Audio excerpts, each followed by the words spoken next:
मानव सेवा महिला सम्मान समिति। समय से ऐड होने के लिए धन्यवाद।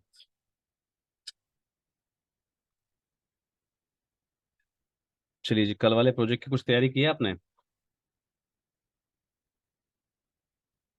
हेलो। मानव सेवा महिला सम्मान समिति। क्या आप कल वाले प्रोजेक्ट पे कुछ विशेष किया आपने आगे?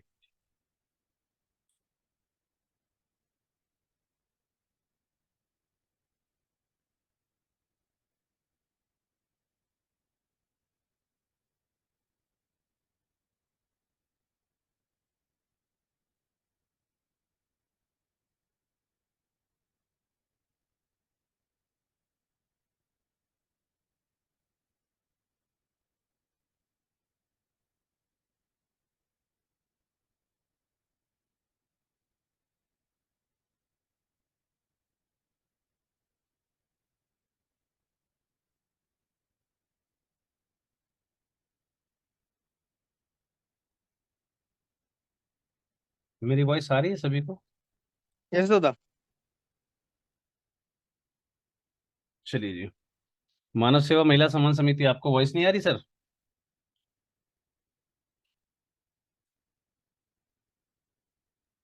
दादा एक रिक्वेस्ट था दादा।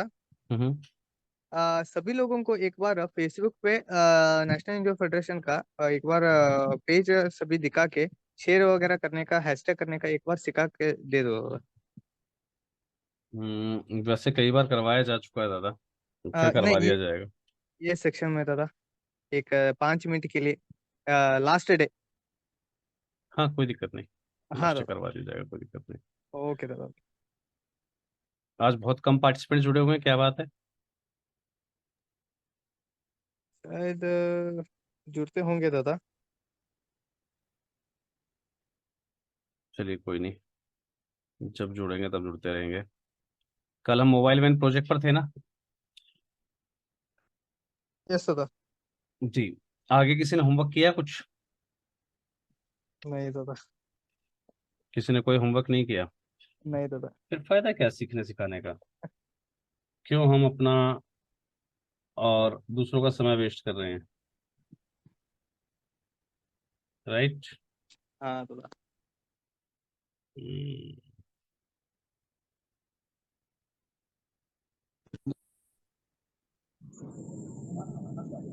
अगर हमें जुड़ना नहीं है, सीखना नहीं है, तो फिर क्या जरूरी है? अभी एक एक जोड़ रहे दादा। जुड़ रहे। कोई दिक्कत नहीं। ढाक के तीन पात ही रहेंगे। ठीक है। हमारे यहाँ एक कहावत होती है, ढाक के तीन पात। ठीक है। सॉरी दादा। कोई नहीं। चलिए जी, बैकग्राउंड की बात करते हैं। बैकग्राउंड यहाँ पर हम अपना खुद मेंशन करेंगे। Background of the project. अब बैकग्राउंड ऑफ द प्रोजेक्ट में हम क्या क्या लिख सकते हैं? चलिए मैं अब सीधा सीधा कंटेंट पर ही आता हूँ। ठीक है। कम लोग जुड़े, बहुत अच्छी बात है। इसको नहीं सीखना मत सीखे, मेरा काम है सिखाना। चलिए जी। बैकग्राउंड ऑफ द प्रोजेक्ट में टाइप करना स्टार्ट कर रहा हूँ। ठीक है जी। हम अपनी प्रॉब्लम्स को हम लिंक करेंगे। मतलब जनरल जो कंडीशंस होती हैं उनको हम लिंक करेंगे अपनी प्रॉब्लम से, राइट? तो हम इस प्रोजेक्ट को लिख रहे हैं बेंगलोर के लिए, है ना? तो ज्यादा से ज्यादा इंडस्ट्रियलाइजेशन होता जा रहा यस दादा। है ना? इंडस्ट्रियलाइजेशन, ये लोगों को दिख भी रहा है कि भाई इंडस्ट्रियलाइजेशन ज्यादा से ज्यादा होता जा रहा है। तो हम इसको कैसे अपनी प्रॉब्लम से कनेक्ट करेंगे? Rapid industrialisation has lead to extensive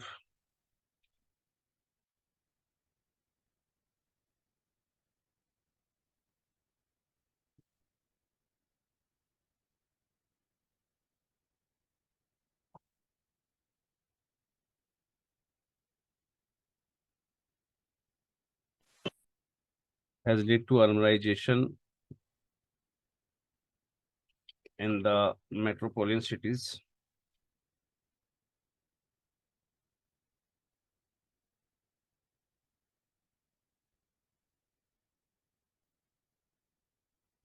हमें यही पता होना चाहिए कि जिस सिटी के लिए, जिस शहर के लिए हम लिख रहे हैं, तो उसको मेट्रो सिटी लिखा जाएगा, है ना, मेट्रोपॉलिटन सिटी लिखा जाएगा, वट एवर जो भी है। ठीक है जी। एज ए रिजल्ट, जिसके कारण क्या हुआ है, migration, right.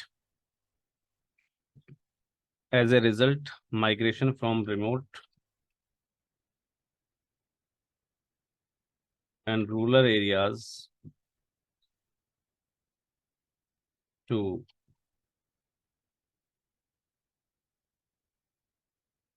Industrial sites and urban locations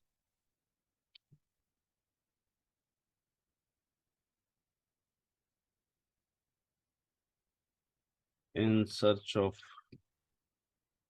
better means of livelihood.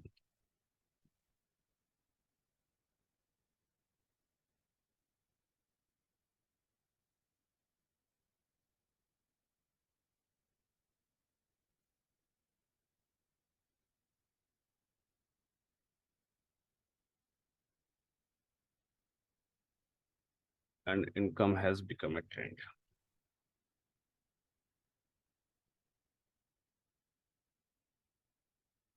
Right. भाई जिस प्रकार से इंडस्ट्रियलाइजेशन होता जा रहा है, उस हिसाब से जो है अर्बनाइजेशन भी होता जा रहा है। ठीक है भाई, जैसे जैसे इंडस्ट्री बसेंगे वैसे वैसे शहर विकसित होते जाएंगे, और इसके रिजल्ट के कारण जो है रिमोट एरियाज से लोग माइग्रेट होने लगे हैं। रूरल एरियाज और रिमोट एरियाज हैं, वहां से लोग जो है माइग्रेट होने लगे हैं कहाँ, अर्बन लोकेशंस पर, है ना, या इंडस्ट्रियल साइट्स पर। किस लिए? कि वहां पर हम उन्हें एक जीवन यापन का अच्छा साधन मिल जाएगा। Okay. Income, for the livelihood and income. ठीक है, for in search of a better mean for the livelihood and income. अच्छे जीवन यापन या अच्छी इनकम के लिए वो जगह बदलते रहते हैं, राइट। हालांकि अब जाहिर सी बात है, हम बात कर रहे हैं यहाँ पर बेंगलोर जैसी सिटी की। तो बेंगलोर में क्या हेल्थ एक्टिविटीज की कमी होगी?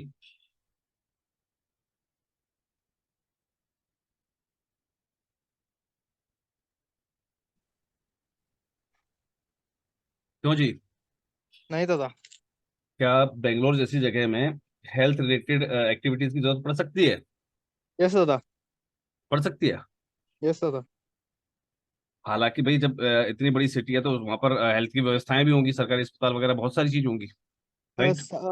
वहाँ पे भी वो उतना अफोर्डेबल नहीं कर सकते दादा, थोड़े आउटसाइड रहते हैं ना। एक एक नहीं देखिए, गवर्नमेंट हॉस्पिटल में उतना अच्छा इलाज नहीं हो सकता।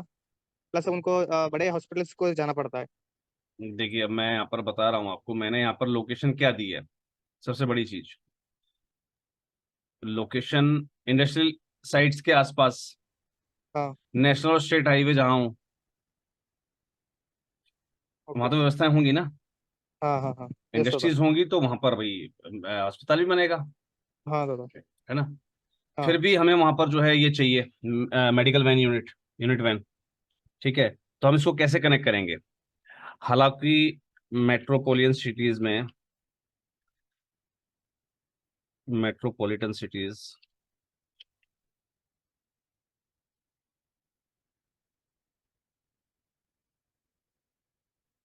थ्रू दो मेट्रोपोलियन एंड इंडस्ट्रियल सिटीज, दोनों लेके चलते हैं हम साथ में, है ना, metropolitan and industrial cities have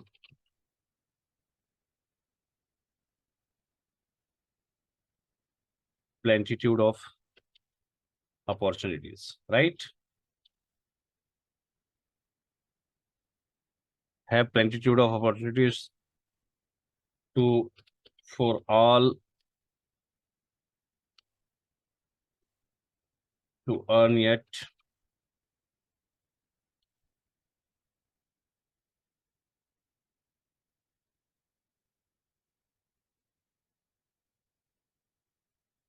high disparity,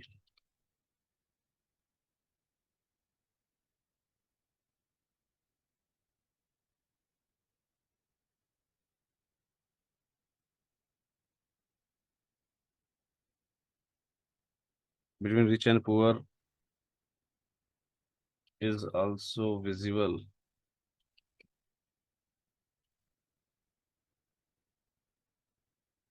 Though metropolitan cities and cities have plenty of opportunities to for all to earn all to earn, yet will be high disparity between rich and poor is also visible in such locations. In such locations.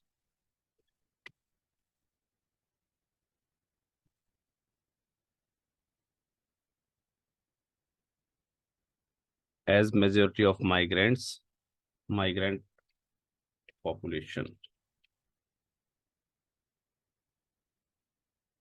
is either illiterate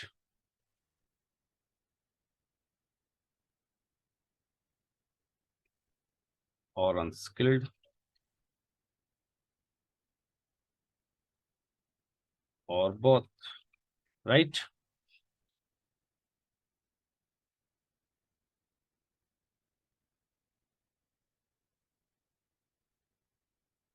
Which compels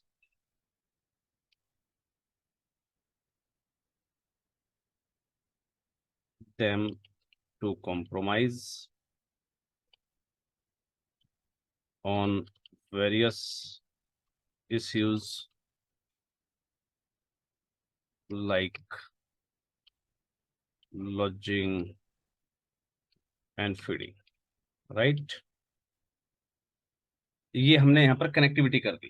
क्या connectivity की हमने कि भाई ऐसी metropolitan cities में क्या जरूरत है आपको मेडिकल हेल्थ वेल यूनिट की, तो हमने उसको डिफाइन किया कि यहाँ पर कमाने के लिए तो एक्सेस है, काफी सारी अच्छी अच्छी एक्सेस है, लेकिन यहाँ पर बहुत बड़ा जो है ना अंतर दिखाई देता है, किसका, रिच और पुअर का, ऐसी लोकेशंस पर, क्योंकि यहाँ पर क्या माइग्रेंट पॉपुलेशन ज्यादा होती है, और वो माइग्रेंट पॉपुलेशन क्या होती है, या तो इलिटरेट है, गैर अनपढ़ है, अनस्किल्ड है, या फिर दोनों, गैर पढ़ी लिखी भी और अनपढ़ भी, है ना। तो उनके सामने जो है फीडिंग और लॉजिंग की जो है समस्याएं रहती रहती हैं, राइट।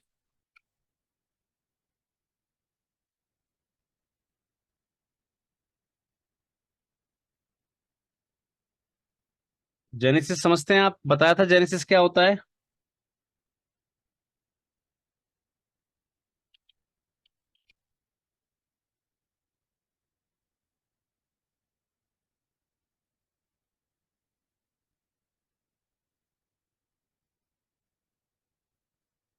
मैं यहाँ पर आउटस्कर्ट, वही शब्द उसी चीज को कनेक्ट कर रहा हूँ जो मैंने यहाँ पर एरिया दिया हुआ है, outskirt of Bangalore, right.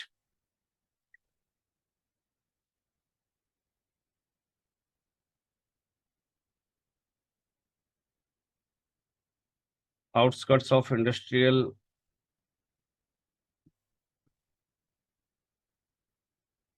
Sites,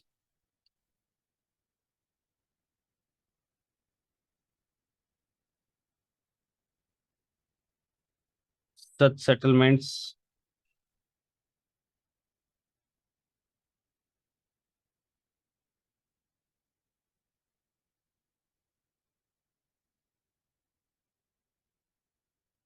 आप समझते हैं आउटस्कर्ट्स क्या है ये।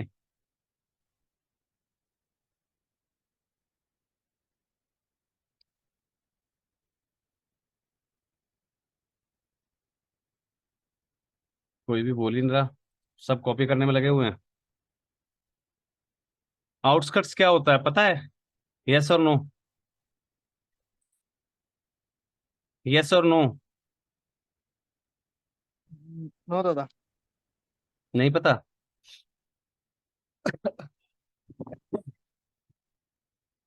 कोई भी, केवल एक व्यक्ति आंसर कर रहा है, बाकी सभी लोग मूक दर्शक बने हुए हैं। सर अगर आप लोगों को नहीं सीखना, मना कर दीजिए, बंद कर देता हूँ, कोई दिक्कत नहीं है। अगर हमें सिर्फ हाजिरी लगाने से मतलब है, सीखने से मतलब है ही नहीं, तो छोड़ देते हैं, क्या जरूरी है।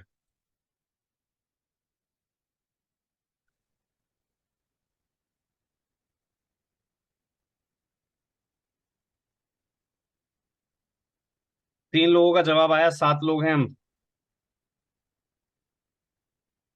बाकी शायद हाजिरी लगाकर गायब हैं।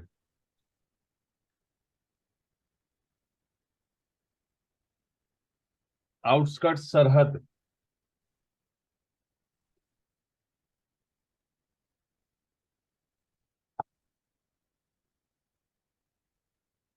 सरहद तो सर आपने उसका मीनिंग चेक कर लिया, लेकिन एक्चुअल में क्या होता है आउटस्कर्ट्स?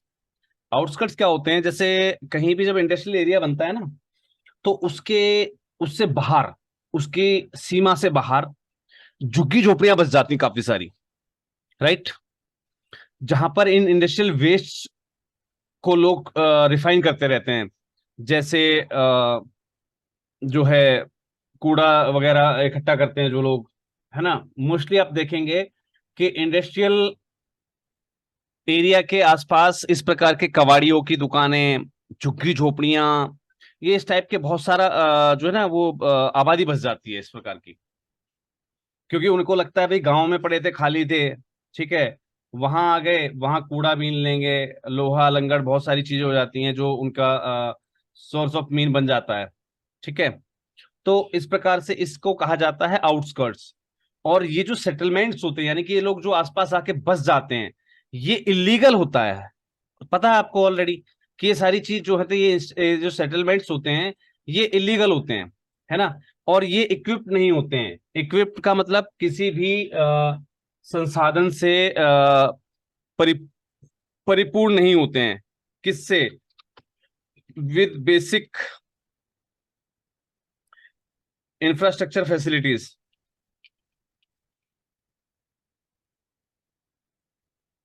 राइट, लाइक टॉयलेट्स, है ना। काफी सारी चीजें आएंगी इसके अंदर। सेफ ड्रिंकिंग वाटर, और क्या क्या हो सकती हैं, सैनिटेशन, एटसेट्रा। चलिए जी, इन सब चीजों से ये चीजें, ये जो जगह होती हैं वो लेस होती हैं। यहाँ पर ये सारी मतलब ये सब चीजें वहां पर नहीं होती हैं, ठीक है। ये इक्विप नहीं होती हैं, ठीक है जी। लिविंग इन ए कॉम्प्रोमाइजिंग, अब यहाँ पर क्या आ जाए, इसी बात है, आप कॉम्प्रोमाइज कर रहे हैं, right. Living in a compromising situations. lack of health hygiene, जी sir. lack of health hygiene, बिल्कुल sir.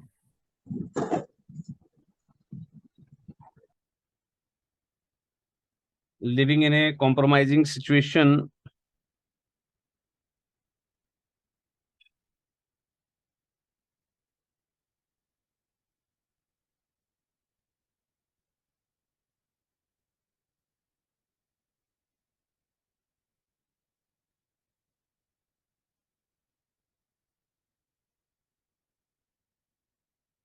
In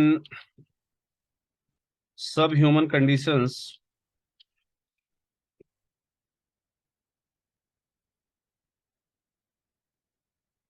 poor standard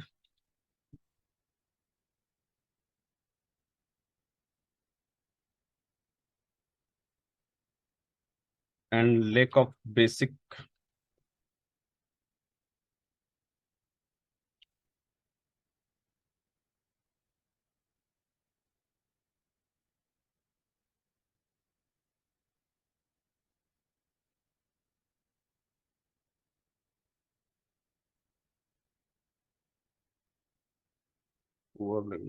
lack of basic amenities and lack of basic amenities and poor health care facility, जो भी sir ने बताया था उसको भी add कर देते हैं। Poor health care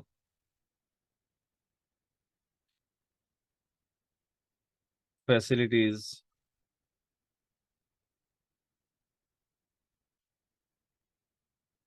has resulted in our increasing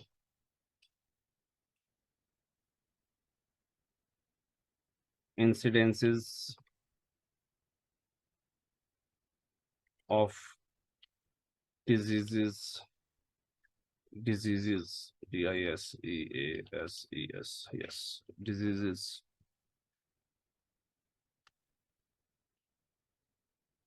among these migrant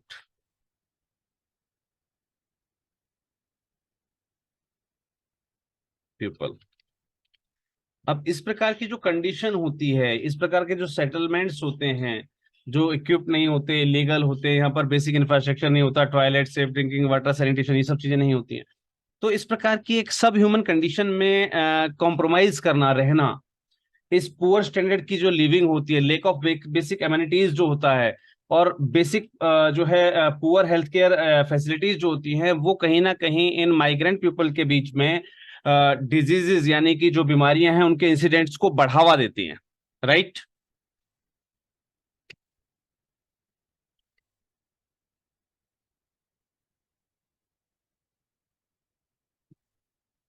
A major section of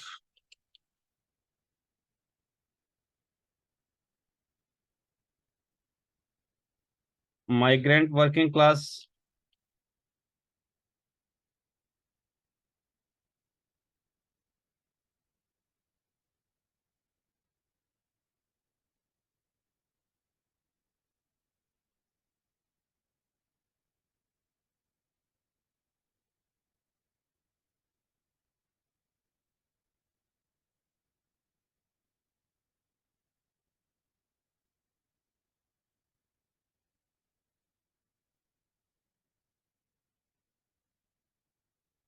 along with their families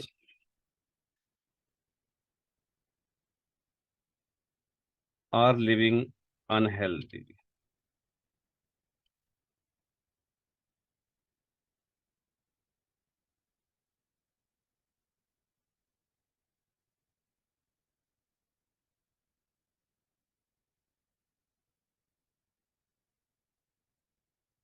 You are living in unhealthy cluster and unauthorized colonies, right?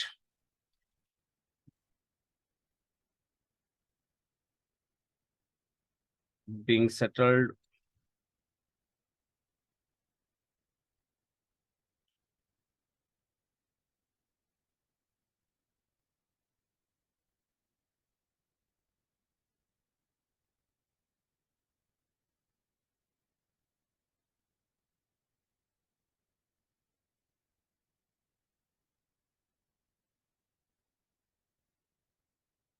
they are further victimed by lack of attention, care, and supply of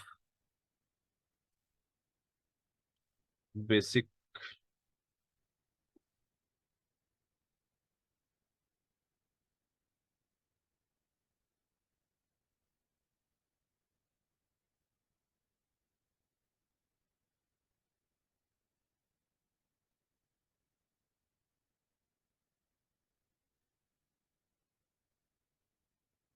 other vulnerabilities.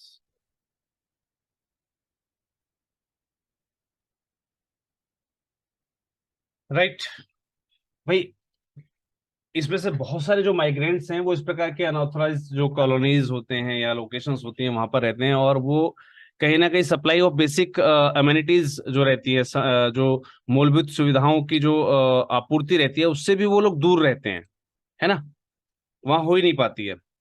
सो अब इसे हम जोड़ेंगे अपने plan से, right?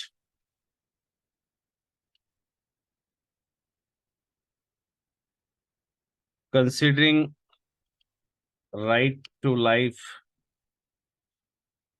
As a basic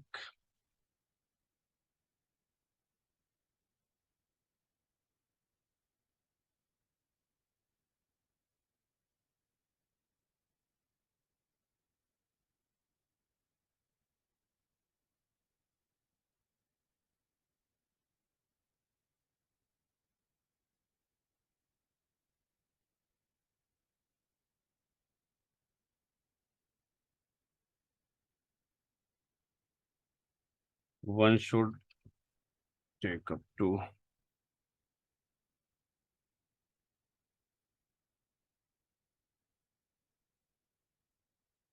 initiative to address the pathetic location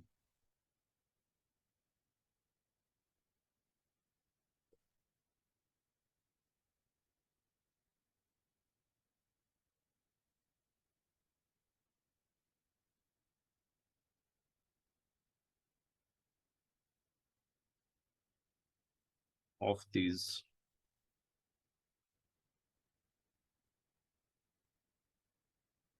situations of these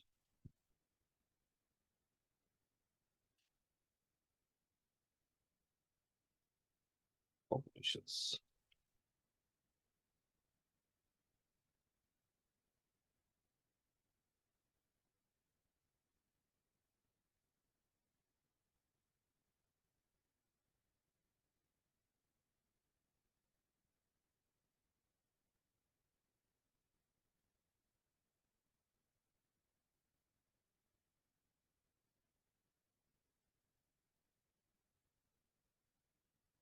अब इसको हम क्या करेंगे, अपने संस्था के मेजर इनिशिएटिव से हम इसको डीलिंक मतलब लिंक कर देंगे, राइट।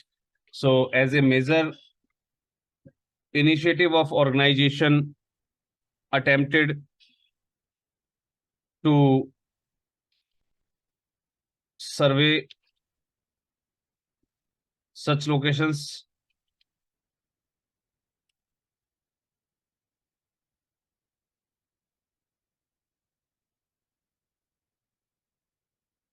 and identified their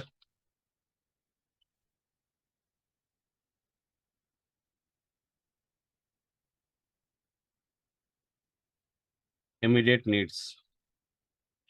संस्था का एक मेजर इनिशिएटिव के रूप में संस्था ने जो है तुरंत अटेम्प्ट किया ऐसे एरिया को सर्वे करने के लिए और उनकी प्रॉब्लम्स को आइडेंटिफाई करने का प्रयास किया, right. Health care being paramount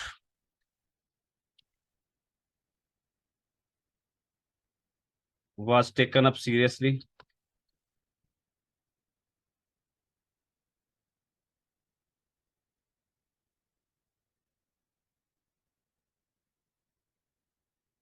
by the organization and to put the first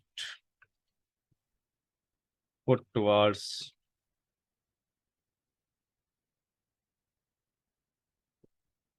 them forward, ठीक है, first foot forward, yes, providing medical dispensary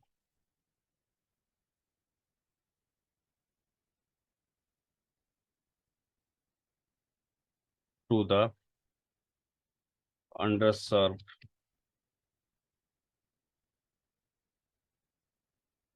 people of the people in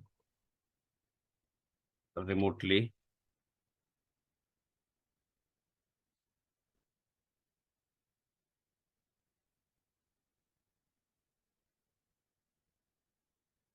inaccessible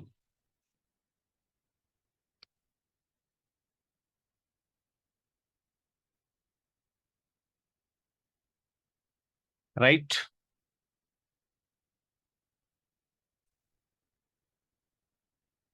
right, यहां तक clear है सभी को? अगर क्लियर है तो मुझे एक बार टैग कर दीजिए चैट बॉक्स के अंदर। Is it clear to everyone?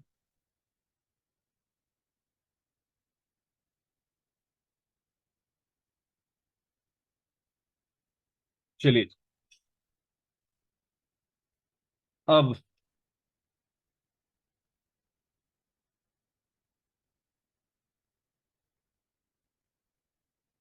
Assessment of situation क्या रहेगा हमारा? एनीवन?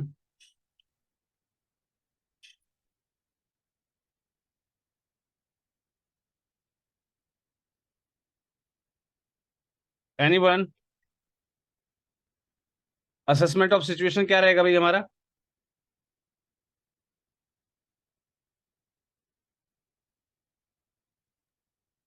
Hello sir. जी नमस्ते सर। नमस्कार जी। सॉरी सर, थोड़ा मुझे आवाज़ नहीं आया था क्योंकि वाईफाई प्रॉब्लम हो गया था, तो अभी थोड़ा ठीक हुआ। और सर, मैं बताना चाहता हूँ sir, limited access to medical expertise sir. Assessment of situation. जी जी सर, मैंने होमवर्क भी किया था सर, बट वही ना सर, वाईफाई थोड़ा प्रॉब्लम हो गया तो मैंने ड्रॉप आउट कर दिया उसमें ग्रुप में सर। बहुत बढ़िया बहुत बढ़िया। ग्रुप में भेज दिया आपने? Yes sir. एक मिनट रुकिएगा जी। ग्रेट। स्क्रीन शेयर हो रही है आपके साथ सबके? नहीं सर। नहीं हो रही है? लोगो ही दिखाई दे रहा है सर एक। अब हो रही है सर? अब हो रही है, यस सर। अभी थोड़ी देर पहले तक तो हो रही थी, अब हो रही हाँ है। अभी बंद की थी मैंने जस्ट। अच्छा जी, अब हो रही है। अरे यार इसको कैसे करेंगे इसको? यस। नहीं फाइन टूल है तो मैग्नीफायर ये रहा। यस।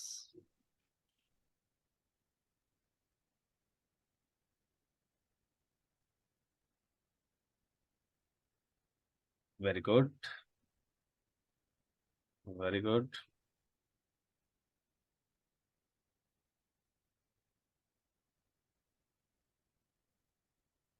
देखिए सर आपने क्या किया है यहाँ पर, आपके असेसमेंट ऑफ द सिचुएशंस यहाँ से मैच कर रहे हैं because you are working on the remote areas, right? Yes है ना? मैं यहाँ पर वर्क कर रहा हूँ, जो हम प्रपोजल लेके चल रहे हैं वहां हम वर्क कर रहे हैं मेट्रोपॉलिटन सिटीज पर, यस राइट? जी सर। तो यहाँ पर हमने जो एक टॉपिक लिया अभी, असेसमेंट ऑफ द सिचुएशन, ये जो पैराग्राफ था आपका बैकग्राउंड ऑफ द प्रोजेक्ट, इसमें Yes, sir. हमने इसको डिस्क्राइब कर दिया already. Okay sir. Assessment of situation क्या आ रही है कि भाई इस प्रकार के कुछ लोग जो है अनहेल्थी क्लस्टर के अंदर या कॉलोनीज के अंदर रह रहे हैं, अनऑथराइज कॉलोनी के अंदर, और ऐसी अनऑथराइज कॉलेज के अंदर रहते हुए जो है उनको lake of attention, lake of care या सप्लाई ऑफ बेसिक एमिनिटीज नहीं मिल पा रही हैं, जी जी। जिसके कारण वो जो है इनह्यूमन कंडीशंस में रहने को मजबूर हैं, है ना? Yes sir. ऐसी मेजर कंडीशंस जो है संस्था ने आइडेंटिफाई की, और प्राइमरी हेल्थ सेक्टर था, तो हेल्थ सेक्टर को प्राइमरी मानते हुए संस्था ने तुरंत जो है इसका सर्वे किया और इन लोगों तक मेडिकल डिस्पेंसरी या मेडिकल फैसिलिटीज पहुंचाने का जो है पहला कदम उठा लिया, राइट? तो यहाँ Yes, पर हमारा assessment of the situations inbuilt हो गया है, राइट? Yes sir. आपकी कंडीशन के हिसाब से वो ठीक है, वो वहां पर जाएगा। Okay sir. चलिए जी, अब बात करते हैं बेनिफिशरीज ऑफ द प्रोजेक्ट क्या रहेंगे हमारे। Assessment of situation, very good, बहुत बढ़िया। ये उसी से निकालना सर, एआई से? सर मैं रिमोट एरिया का लिखा हूँ सर, और हाँ थोड़ा मतलब डिसमिस हो सकता है सर। नहीं कोई दिक्कत नहीं, लेकिन आपने निकाला तो वहीं से है ना? नहीं सर, इसमें सर मैंने निकाला, बट बहुत सारी जगह मुझे बहुत प्रॉब्लम आई सर, तो मैंने गूगल की सहायता ली, और सर बुक बहुत भी है बढ़िया। मेरे पास थोड़ा पढ़ने के लिए, तो अच्छा, उसकी भी सहायता ली सर। तो कौन सी बुक पढ़ रहे हो सर? One minute sir. जी अभी सर तो 1 मिनट सर।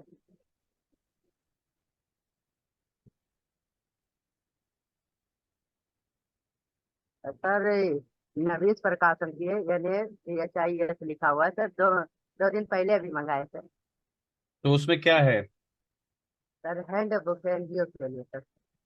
अच्छा, हैंडबुक फॉर एनजीओज। जी जी। चलिए ये गाइडिंग टूल्स होते हैं एक तरीके से, जब हम पढ़ रहे होते हैं तो हमारे लिए गाइड जो काम करती है, यस सर। ये वही चीज होती है। जी सर। तो गाइडिंग टूल्स का सहारा कभी मत लीजिएगा, ठीक है नहीं जी? सर, ऐसा हेडिंग सर मैंने देखा, और अलग अलग जगहों से सर रिसर्च भी किया, सर मेरे पास है सर। नहीं वो बात आपकी अच्छा है, लेकिन मैंने बताया आपको इनका सहारा मत लीजिएगा, ये आपको अपाहिज बनाते हैं, यस सर। ये आपकी सोचने समझने की शक्ति को खत्म कर देंगे, ठीक है? बेनिफिशरीज ऑफ द प्रोजेक्ट क्या रहेगा हमारा, ठीक है जी? अब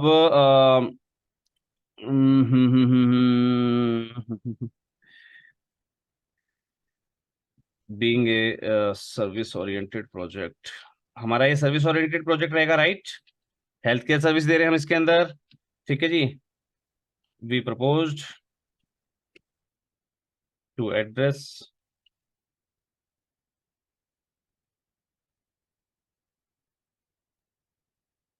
the healthcare needs of the following subgroups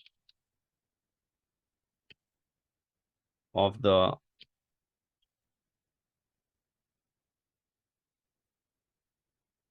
underserved population.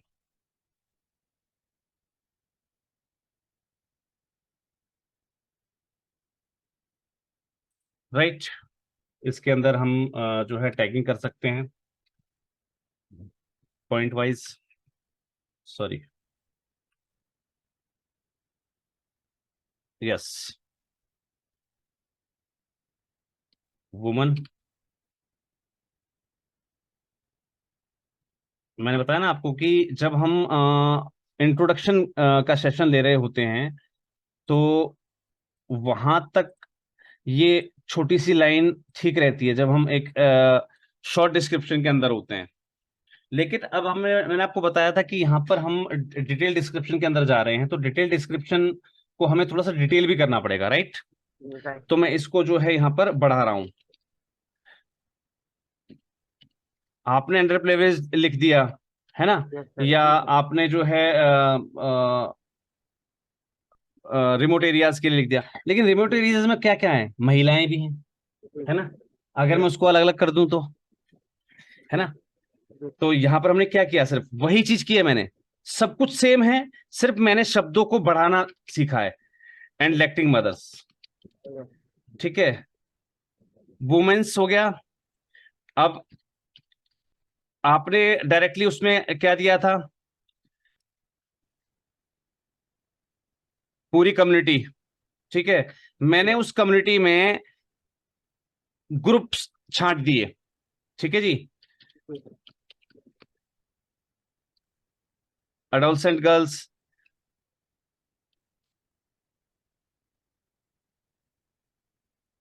Elderly people,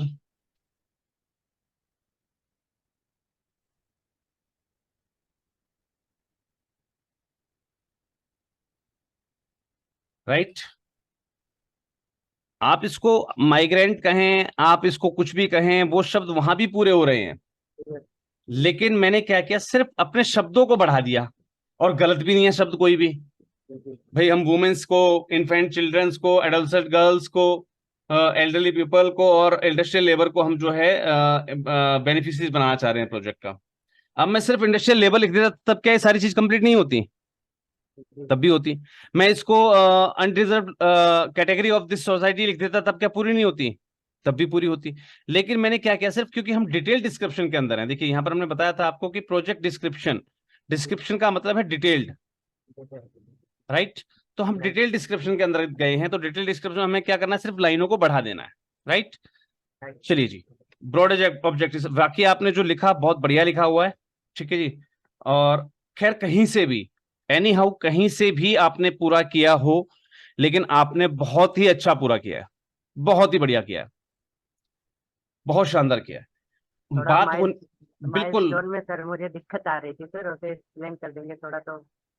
किसमें? माइलस्टोन में। माइलस्टोन्स, जी सर जी। चलिए माइलस्टोन्स को अभी हम लेकर चलेंगे, बिल्कुल ठीक है, जी सर। बिल्कुल, बहुत बढ़िया। देखिए काम पूरा होना चाहिए, आपने गाइड यूज की, आपने गूगल यूज किया, आपने टूल यूज किया, उससे मतलब नहीं होता, मतलब इस बात से है कि आपने लिखना सीख लिया।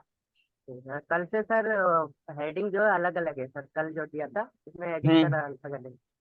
बिल्कुल, बहुत ही बढ़िया, वेरी गुड, बहुत ही बढ़िया, बहुत सुंदर चार्ट बनाया आपने, बहुत ही शानदार, ग्रेट।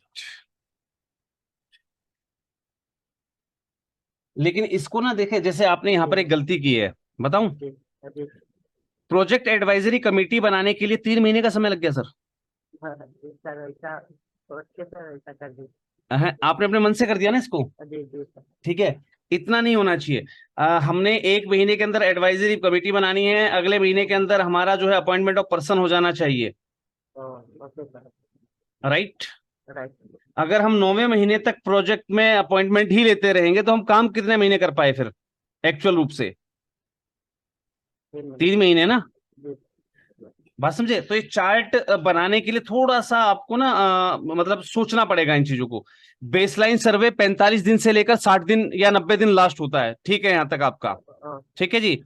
प्रोजेक्ट प्रिपरेशन के लिए जब बेसलाइन सर्वे आपका कंप्लीट हो जाता है या उसके साथ साथ भी चलता रहता है प्रोजेक्ट प्रिपरेशन आपका, तो आप इसको मेन दिखाएंगे क्या, जैसे आपने 1 मंथ या 2 मंथ यहाँ पर दिखाया, तो इसको आप 3 मंथ तक लेके जाते लास्ट। ठीक है जी। उसके बाद फंडिंग डोजर्स, हाँ इसको भी आप थर्ड फोर्थ, इसको तो आप लास्ट तक ले जा सकते हैं। ओके सर, हाँ सर, ये फंडिंग डोजर्स आपके लास्ट तक रहेंगे ना भाई, फंडिंग तो आप हमेशा जी जी जी। सर्च करते रहेंगे। यस ये सर। आपका लास्ट तक जाएगा, राइट।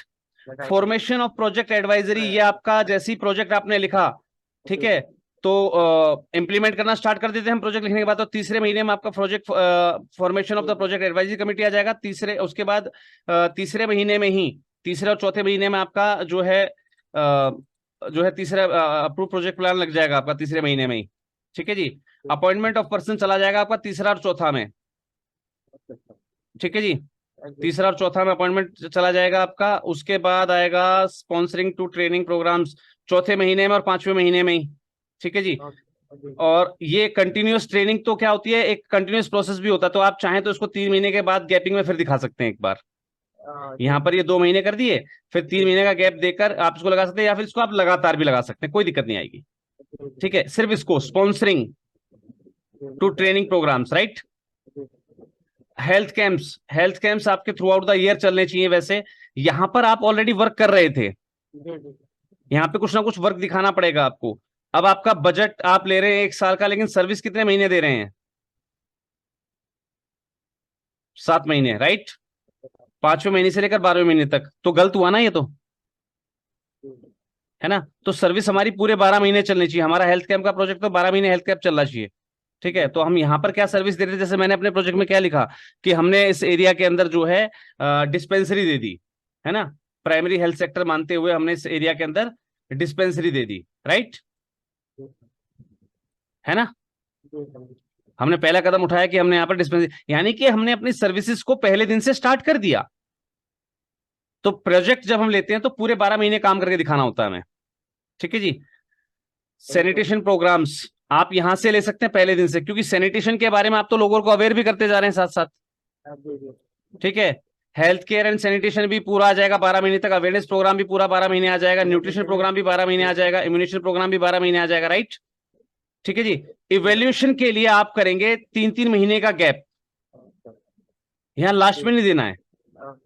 3-3 महीने के गैप पे, एक यहां पर 2 महीने का गैप, फिर यहाँ 2 महीने का गैप, फिर यहाँ 2 महीने का गैप, फिर यहाँ 2 महीने का गैप, फिर यहाँ पर लास्ट में, राइट। रिपोर्टिंग भी सेम रखेंगे, ये वाला कॉलम चलेगा इवेल्यूशन और रिपोर्टिंग का। जो आपने इसमें कर रखा है ना 2-1-2-1, फिर यहाँ पर 2-1 करना था आपको, कोई नहीं, ठीक है। तो इवेल्यूशन का ठीक है, रिपोर्टिंग का ठीक है, आपका कोई दिक्कत नहीं, ठीक है, क्योंकि दोनों एक जैसे भी नहीं होने चाहिए, है ना। तो रिपोर्टिंग आपका 2-1-2-1 चल रही है, यहाँ पर आपका 2-1-2-1, फिर 1-1-1-1-1-1 चल रहा है आपका, राइट। ठीक है। Termination of the program, termination of the program blank रहेगा, क्योंकि ये ऑनगोइंग प्रोग्राम है, टर्मिनेट होगा ही नहीं कभी भी। बहुत बढ़िया। जो छोटी छोटी गलतियां उनको मार्कअप कर लीजिएगा ध्यान से अब। सर कॉन्फिडेंस भी आ रहा है सर कि हाँ अब मैं कर बिल्कुल। सकता हूँ। देखिए, मेरा काम है आपके काम में गलती बता देना बस केवल, और जो आपने अच्छा किया है उसको अच्छा भी बताना, जिससे कि आप कहीं भी डिमोरलाइज ना हो। क्योंकि वो सेक्शन जो था हमारा ग्राफिंग का ना, वो मुझसे भी रह गया था कि मैं उसको ज्यादा ब्रीफ नहीं कर पाया, इसलिए वहां गलती हुई। अगर मैंने ब्रीफ किया तो गलती बिल्कुल भी नहीं होती आपसे।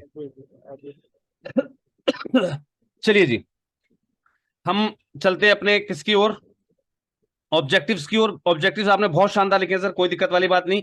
वो आपकी सिचुएशन और ज्योग्राफिकल कंडीशंस के हिसाब से है, right. To spread awareness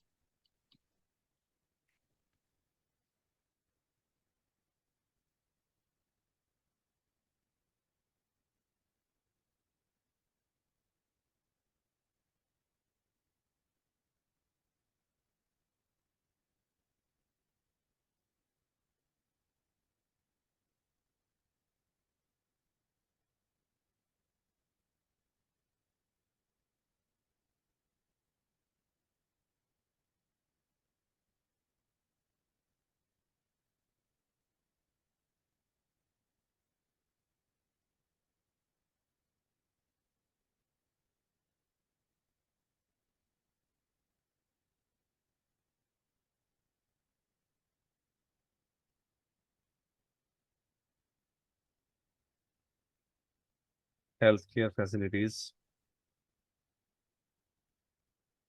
To increase access to healthcare facilities.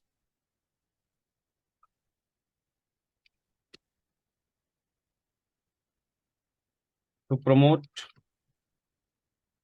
healthcare among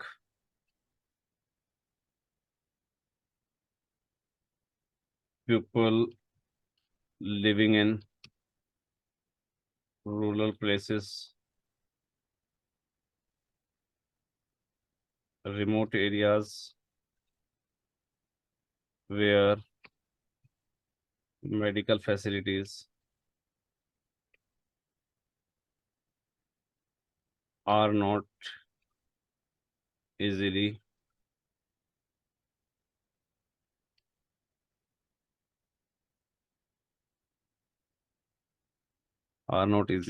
available or accessible.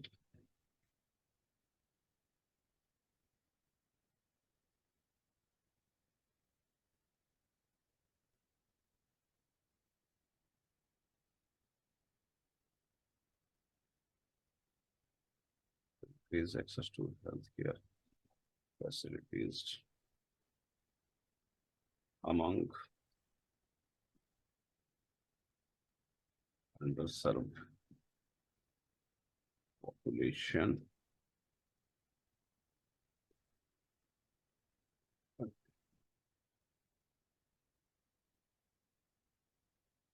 ये ब्रॉड ऑब्जेक्टिव्स हैं। ब्रॉड ऑब्जेक्टिव्स क्यों हैं और कैसे, मैं बता देता हूं। ब्रॉड ऑब्जेक्टिव का मतलब होता है जिसका अगर छोटे जगह पर वो चीज स्केलेबल हो जाती है, यानी कि वो चीज कामयाब हो जाती है, तो उसके बड़े पैमाने पर जो है एक असर दिखने का शुरू हो जाता है। तो मैं आज डिफाइन कर रहा हूं आपको ब्रॉड ऑब्जेक्टिव और स्पेसिफिक ऑब्जेक्टिव्स क्या होते हैं।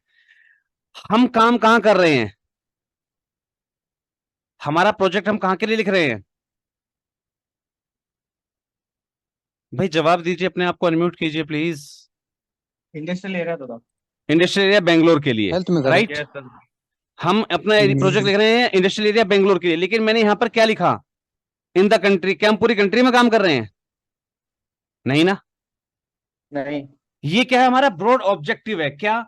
एक तो अगर ये सक्सेसफुल हुआ तो हमारा ब्रॉड ऑब्जेक्टिव क्या निकलेगा कि हेल्थ केयर को ह्यूमन राइट, हेल्थ केयर जो एक बेसिक ह्यूमन राइट है, इसके बारे में अवेयरनेस फैलेगी लोगों तक, right.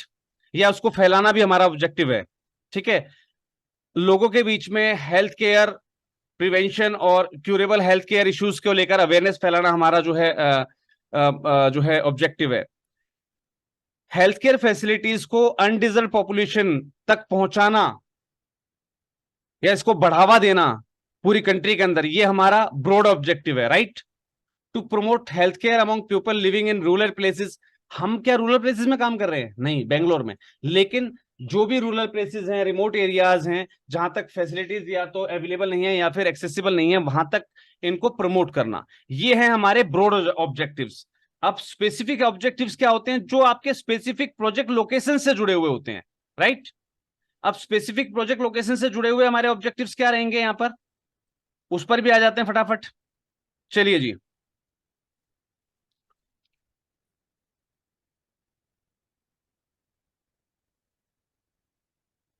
To facilitate primary health care,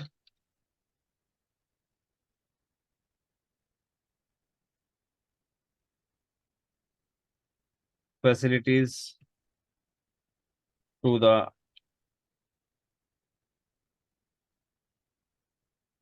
underserved sections of the society। अब हम बात कर रहे हैं किसकी? सोसाइटी की, जिसमें हम काम कर रहे हैं, right.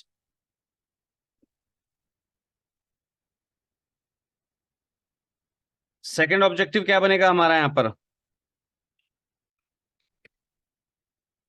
To provide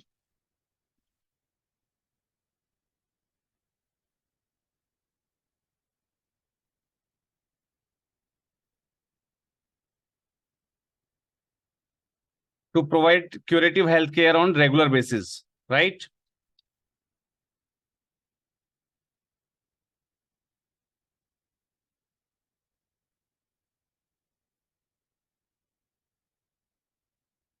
to provide primary healthcare facilities, right?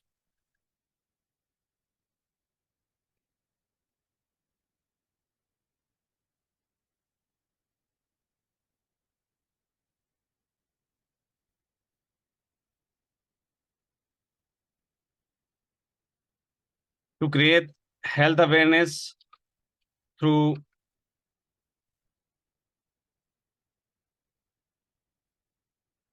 health education programs,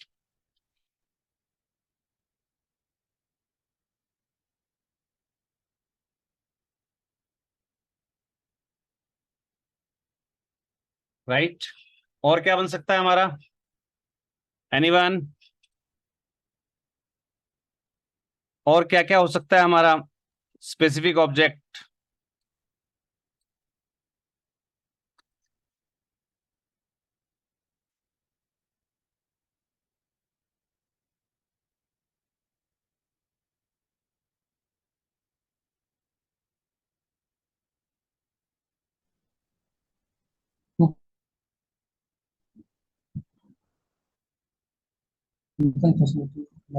ji,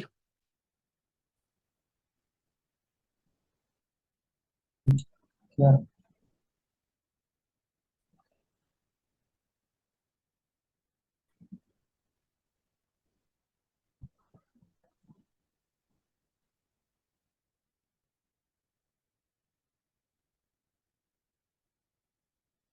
right?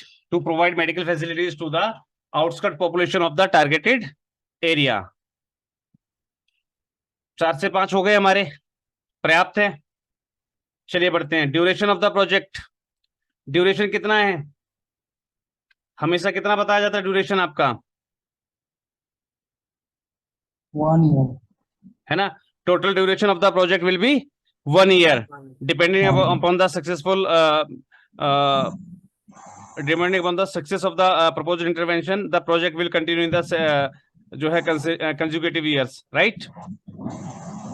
ठीक है, सफलता के आधार पर जो हम इसको consecutive years में जो है चलाते रहेंगे।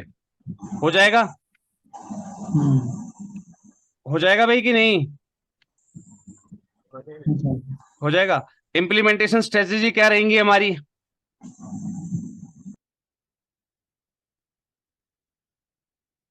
इम्प्लीमेंटेशन स्ट्रेटेजी क्या रहेगी हमारी? बता सकता कोई भी? इम्प्लीमेंटेशन स्ट्रेटेजी क्या रहेगी हमारी भाई? एनीवन?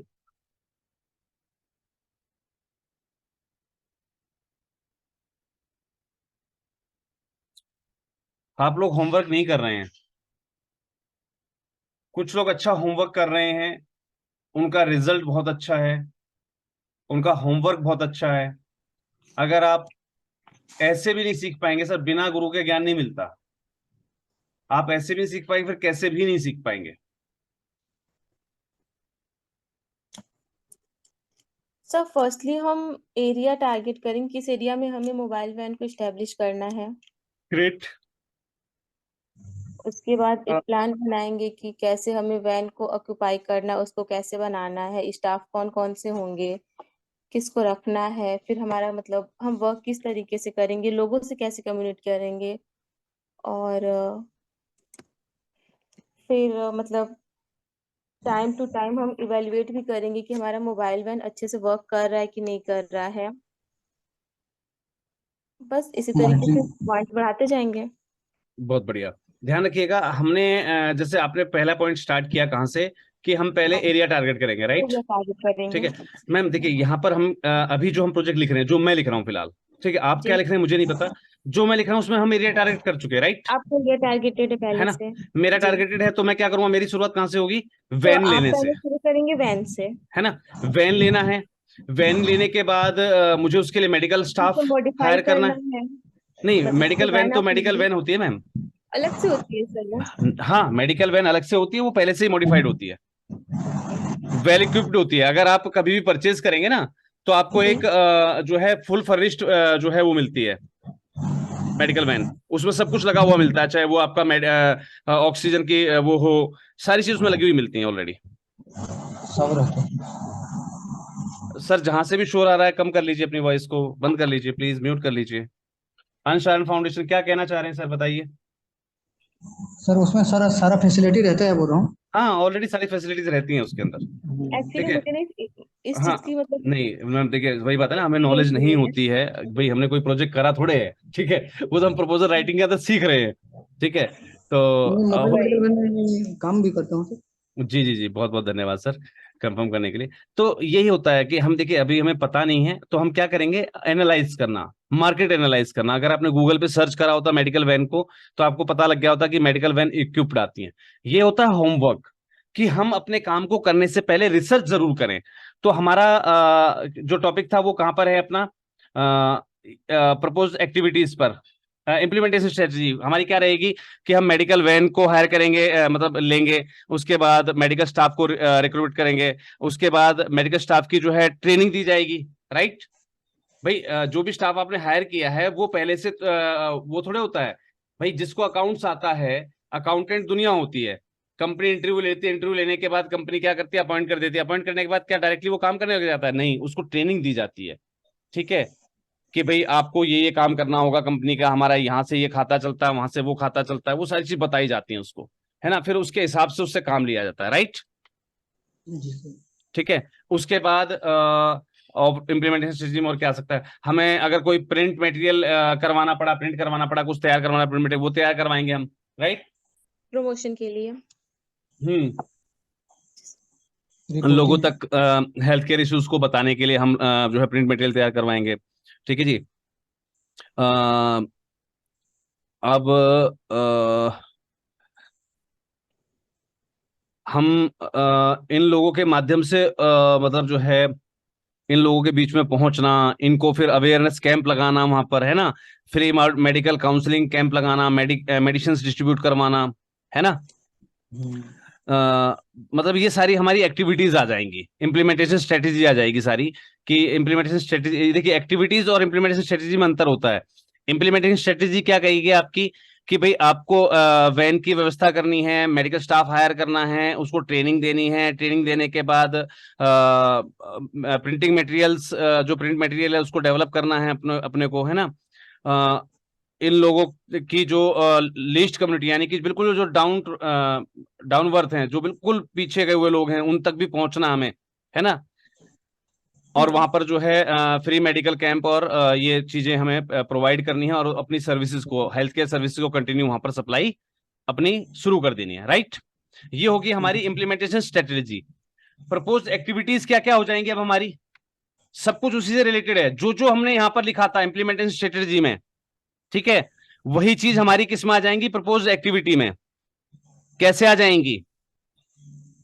सबसे पहले हम जो है फुल इक्विप्ड जो है अपनी वैन, ठीक है। या देखिए क्या होता है, जब हम कोई भी नया व्हीकल लेके आते हैं तो हम क्या उसके अंदर शीशे और आइड साइड की बहुत सारी चीजें लगवाते हैं, नहीं लगवाते हैं?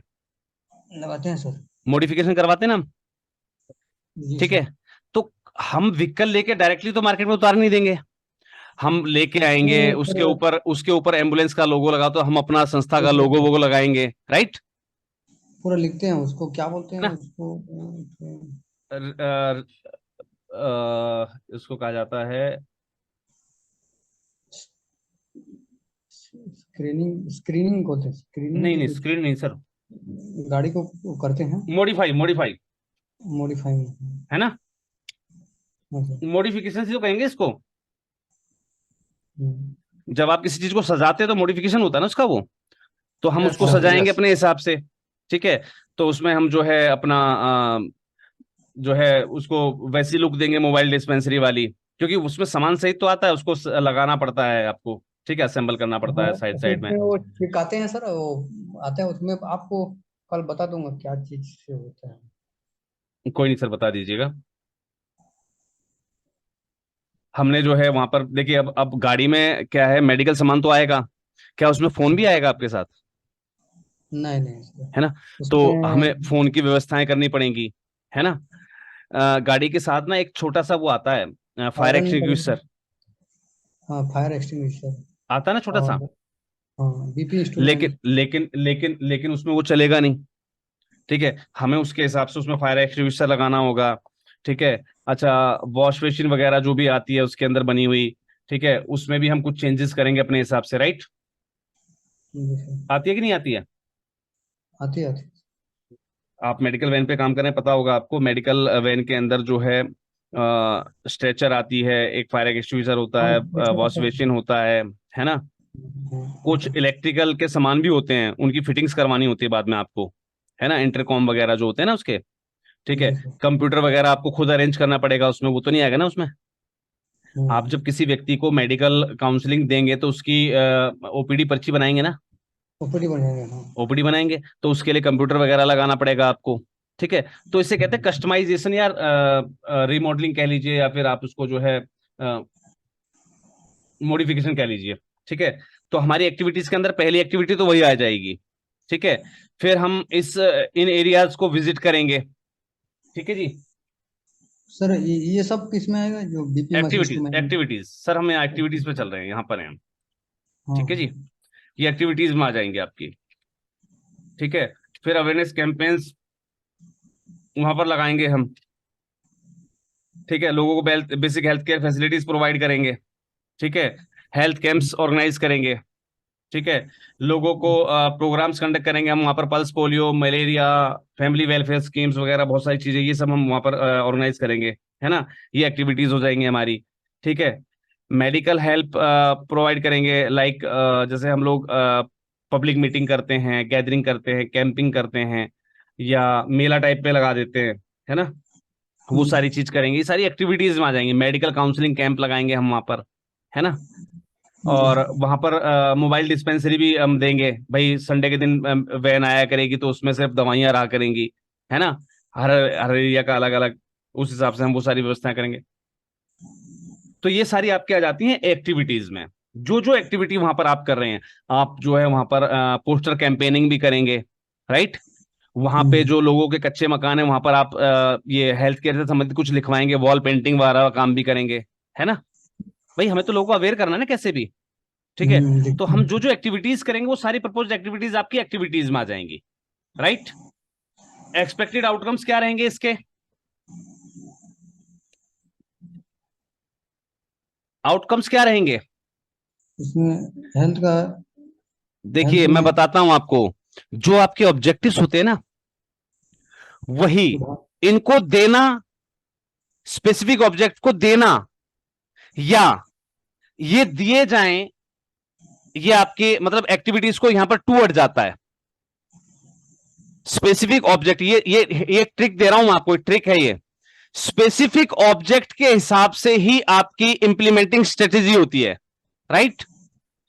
उसी के हिसाब से जो जो काम आप करते हैं वो प्रपोज्ड एक्टिविटीज में काउंट हो जाते हैं, और इसी के हिसाब से ऑब्जेक्टिव्स के, स्पेसिफिक ऑब्जेक्टिव्स के हिसाब से इसमें सिर्फ टू हटा दिया जाता है। ठीक है, लोगों को टारगेट एरिया में मेडिकल फैसिलिटीज लगातार मिलना शुरू हो जाएंगी, ये क्या है हमारा आउटकम, है ना? आउटकम। हो गया ना आउटकम ऑटोमेटिकली। आपने उस एरिया के अंदर मेडिकल फैसिलिटीज देना शुरू कर दिया है, ये आउटकम हो गया आपका। ठीक है, आपने अवेयरनेस प्रोग्राम्स कंडक्ट करने शुरू कर दिए हैं, या हो जाएंगे, मतलब होना, ये आपका जो है आउटकम है। ठीक है, उस एरिया में primary health care facilities provide होना, ये क्या है? आउटकम है आपका एक्सपेक्टेड, है ना? उस एरिया में जो है curative health care regular basis पर प्रोवाइड होना, ये क्या है? एक्सपेक्टेड आउटकम है आपका। उस एरिया के अंदर primary health care facilities provide होना क्या है आपका? एक्सपेक्टेड। सिर्फ एक्सपेक्टेड आउटकम्स में क्या होता है? ट्रू, और यहां पर टू नहीं लगेगा, राइट? क्लियर है? जी सर। क्लियर है सभी को? तो क्लियर लिख दीजिएगा एक बार चैट बॉक्स में। ये बड़ा छोटा सा मैंने आपको ना एक फार्मूला बताया है, जैसे हम पाइथागोरस प्रमेय में करते हैं ना। पाइथागोरस प्रमेय में क्या करते हैं हम? ए प्लस में B square is equal to A square plus में बी स्क्वायर प्लस में 2ab, है ना? तो ये फॉर्मूला है कि आपके 2-3 पॉइंट्स यहां से ही क्लियर हो जाते हैं, किससे? Specific objectives. इसलिए हमें ध्यान कहां देना होता है? स्पेसिफिक ऑब्जेक्ट्स पर। जितने ज्यादा या जितने अच्छे हम स्पेसिफिक ऑब्जेक्ट बनाएंगे, उतना ही अच्छा हमारा जो है इंप्लीमेंटिंग स्ट्रेटजी बन जाएगी, उतनी ही अच्छी हमारी प्रपोज्ड एक्टिविटीज बन जाएंगी, उतनी अच्छी हमारी एक्सपेक्टेड आउटकम्स बन जाएंगे, राइट? यहां तक क्लियर है भाई सभी को?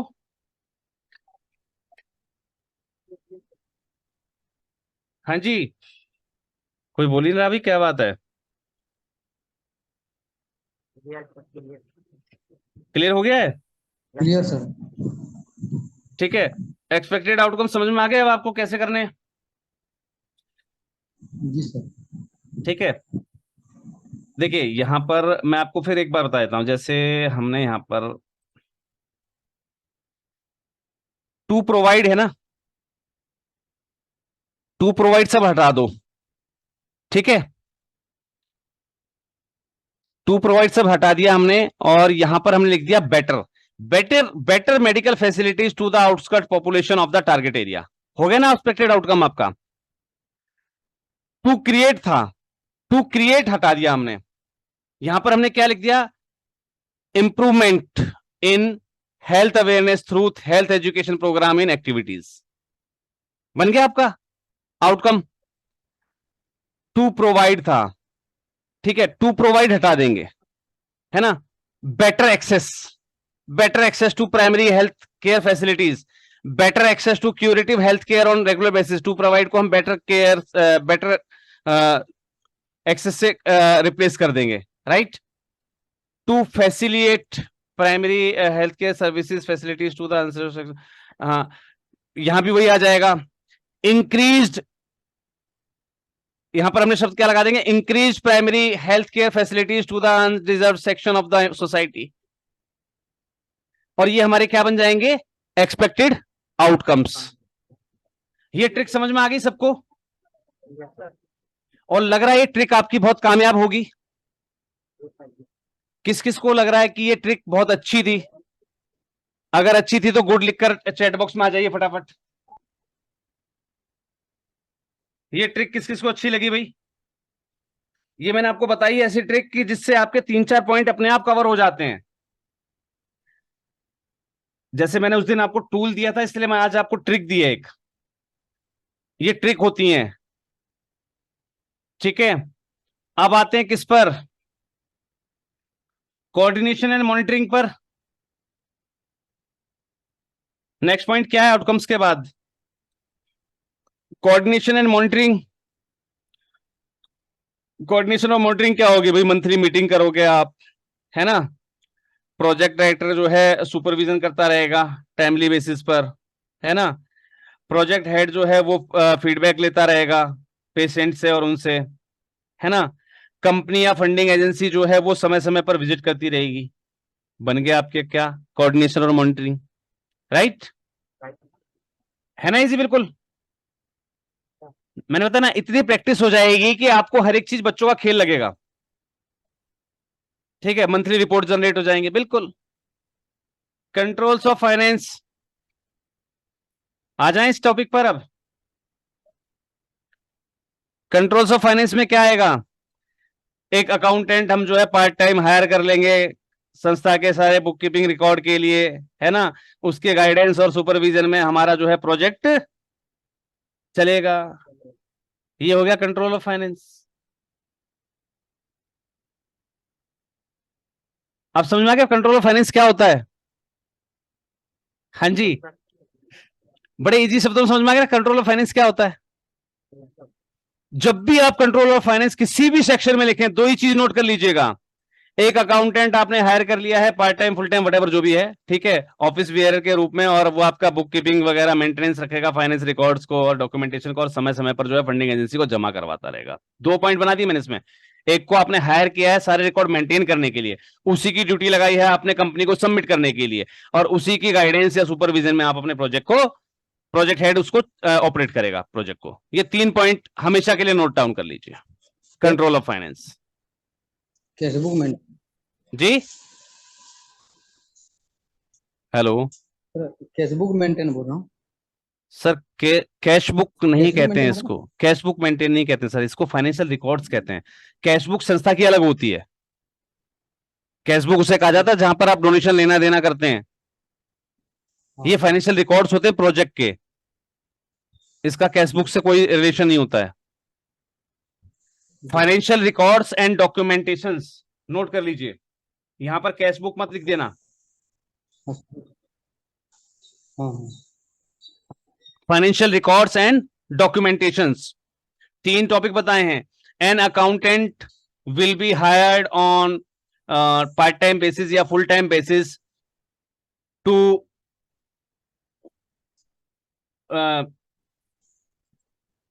record to maintain the financial records and documentations, right? He or she will be responsible to submit these financial records and documentation to the funding agencies time to time. हो गया? Third point क्या आ जाएगा? He or she will work under the guidance and supervision of the project head. Project head के supervision के guidance के अंदर वो काम करता रहेगा। 3 रिकॉर्ड बना दीजिए, बस छुट्टी हो गया आपका कंट्रोल ऑफ फाइनेंस पूरा।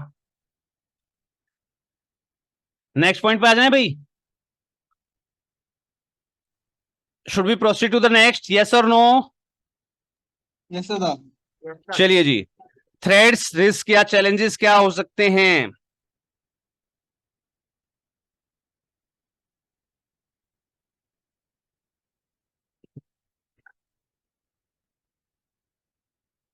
मेजर प्रॉब्लम्स क्या हो सकती हैं भैया?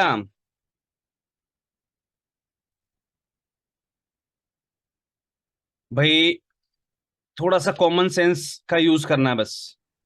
रिस्क या चैलेंज क्या हो सकता है इसमें? आप रिमोट एरियाज में जा रहे हैं, है ना? से यस और नो? Yes sir. क्या वहां पर पक्की सड़कें मिलेंगी? नहीं। क्या वहां पर टाइल मार्बल वाला मकान मिलेगा आपको बैठने उठने के लिए? नहीं नहीं नहीं। तो क्या क्या हो सकता है? अगर आप कच्ची पक्की सड़कों पर इस वैन को लेकर जाएंगे तो हो सकता है कोई इक्विपमेंट टूट जाए, खराब हो जाए। पॉसिबिलिटीज है कि नहीं है? Yes sir. उसके अंदर आपकी एक्सरे मशीन भी हो सकती है, आपका जो है गैस सिलेंडर वगैरह बहुत सारी चीज होती हैं, ठीक है? खुदा ना खास्ता, खुदा ना खास्ता ऐसा झटका लगा कि सिलेंडर कुछ इस हिसाब से गिरा कि उसके ऊपर की नॉब टूट गई, तो सिलेंडर तो गाड़ी और सब कुछ फाड़ता हुआ निकल जाएगा ना, यस। है ना? तो हम इस सब चीजों को ऐसे नहीं लिखेंगे। हम क्या लिखेंगे? उसको एक शब्द लिखते हैं हम उसके लिए, क्या? इस स्पेशल इसके लिए बता रहा हूं, इस प्रोजेक्ट के लिए, वो होता है major breakdown of the vehicle. Note कर लीजिए, major breakdown of the vehicle.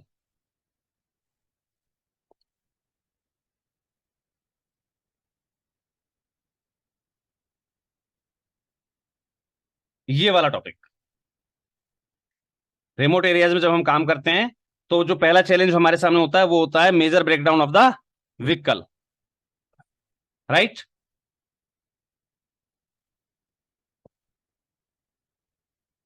दूसरा पॉइंट क्या हो सकता है?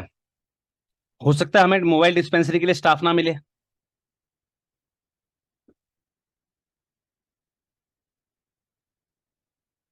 है ना भाई? Yes sir. हो सकता है हमें इसके लिए स्टाफ ना मिले।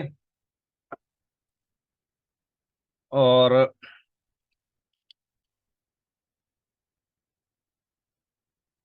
एक शब्द होता है सोशल स्टिग्मा।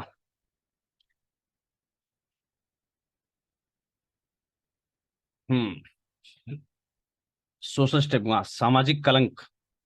क्या होता है, कई बार ये हेल्थ केयर एक्टिविटीज ऐसी होती है, मान लीजिए हमने तो किया किसी का इलाज, है ना?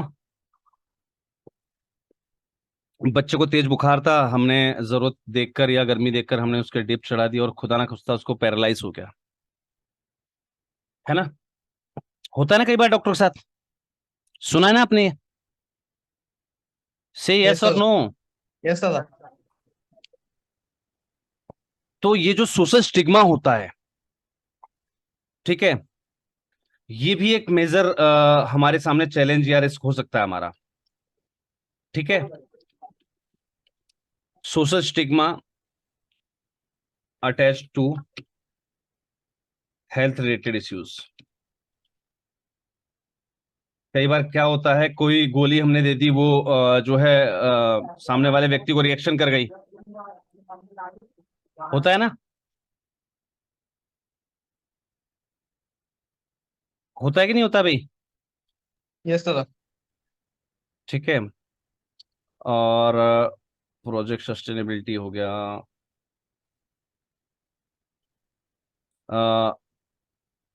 इन टेक्नोलॉजिकल चैलेंजेस देखिए, इंफ्रास्ट्रक्चर लिमिटेशंस के अंदर जैसे इन सर ने लिखा हुआ है, lack adequate infrastructure including reliable power supply, internet connectivity, बिल्कुल ये सारे इश्यूज हो सकते हैं उस एरिया में, है ना। रोड नेटवर्क्स नहीं मिलेंगे, insufficient infrastructure can hire the smooth functioning of the remote ambulance system, है ना। दिख रही है स्क्रीन आपको? ये आपको ग्रुप में मिल जाएगा ये प्रोजेक्ट जो इन्होंने लिखा है। ठीक है। टेक्नोलॉजिकल चैलेंजेस क्या हो सकते हैं?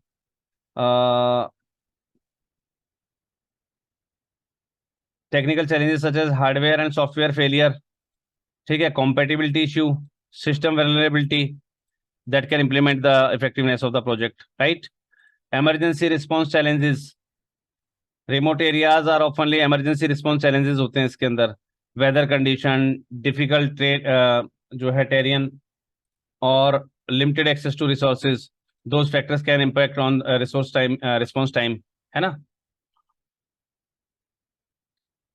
कच्ची पक्की गलियां होती हैं, गाड़ी फंस गई, टाइम से आप नहीं पहुंच पाए, बहुत सारी दिक्कतें होती हैं, है ना। डाटा एंड सिक्योरिटी प्राइवेसी, ये भी है एक। तो ये सारे रिस्क और चैलेंजेस हो सकते हैं, ठीक है।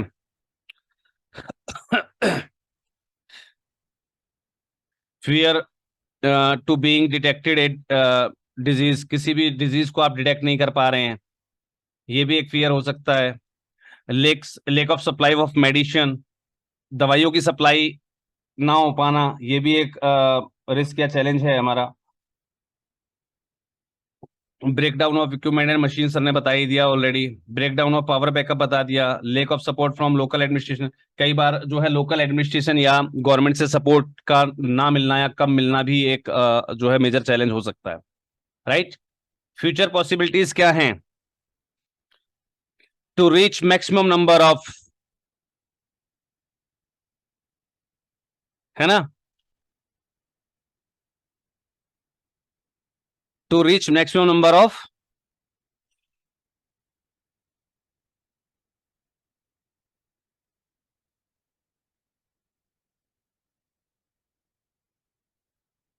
undeserved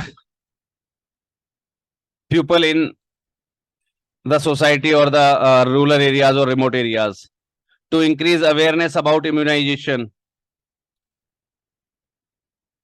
ये क्या चल रहे हैं आपके फ्यूचर पॉसिबिलिटीज? फ्यूचर पॉसिबिलिटीज क्या चल रही हैं आपकी?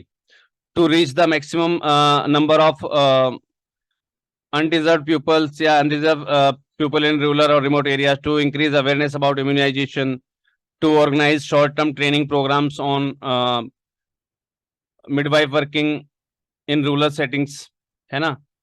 To sensitize people about prevention is better than cure, लोगों को इलाज से मतलब इलाज से अच्छा जो है प्रिवेंशन होती है, prevention is cure better than cure, ये जो लाइन होती है ना, इसके बारे में लोगों को सेंसिटाइज करना।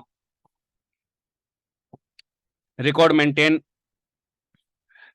इस प्रकार की जो पॉपुलेशन होती है उसके प्रेगनेंसी या जो है लैक्टिंग रिकॉर्ड्स को मेंटेन करना, क्योंकि कहीं ना कहीं ये डाटा जनगणना में भी काम आता है ना। To get support and assistance from government machinery as at grass root level, ये भी एक फ्यूचर पॉसिबिलिटी है कि समय आने पर शायद सरकार इस ओर ध्यान दे, है ना, वहां से सपोर्ट मिल जाए। ये फ्यूचर पॉसिबिलिटीज होते हैं सारी। चलिए जी, यहां तक क्लियर है सबको? यहां तक क्लियर है तो चैट बॉक्स में क्लियर लिख दीजिए फटाफट।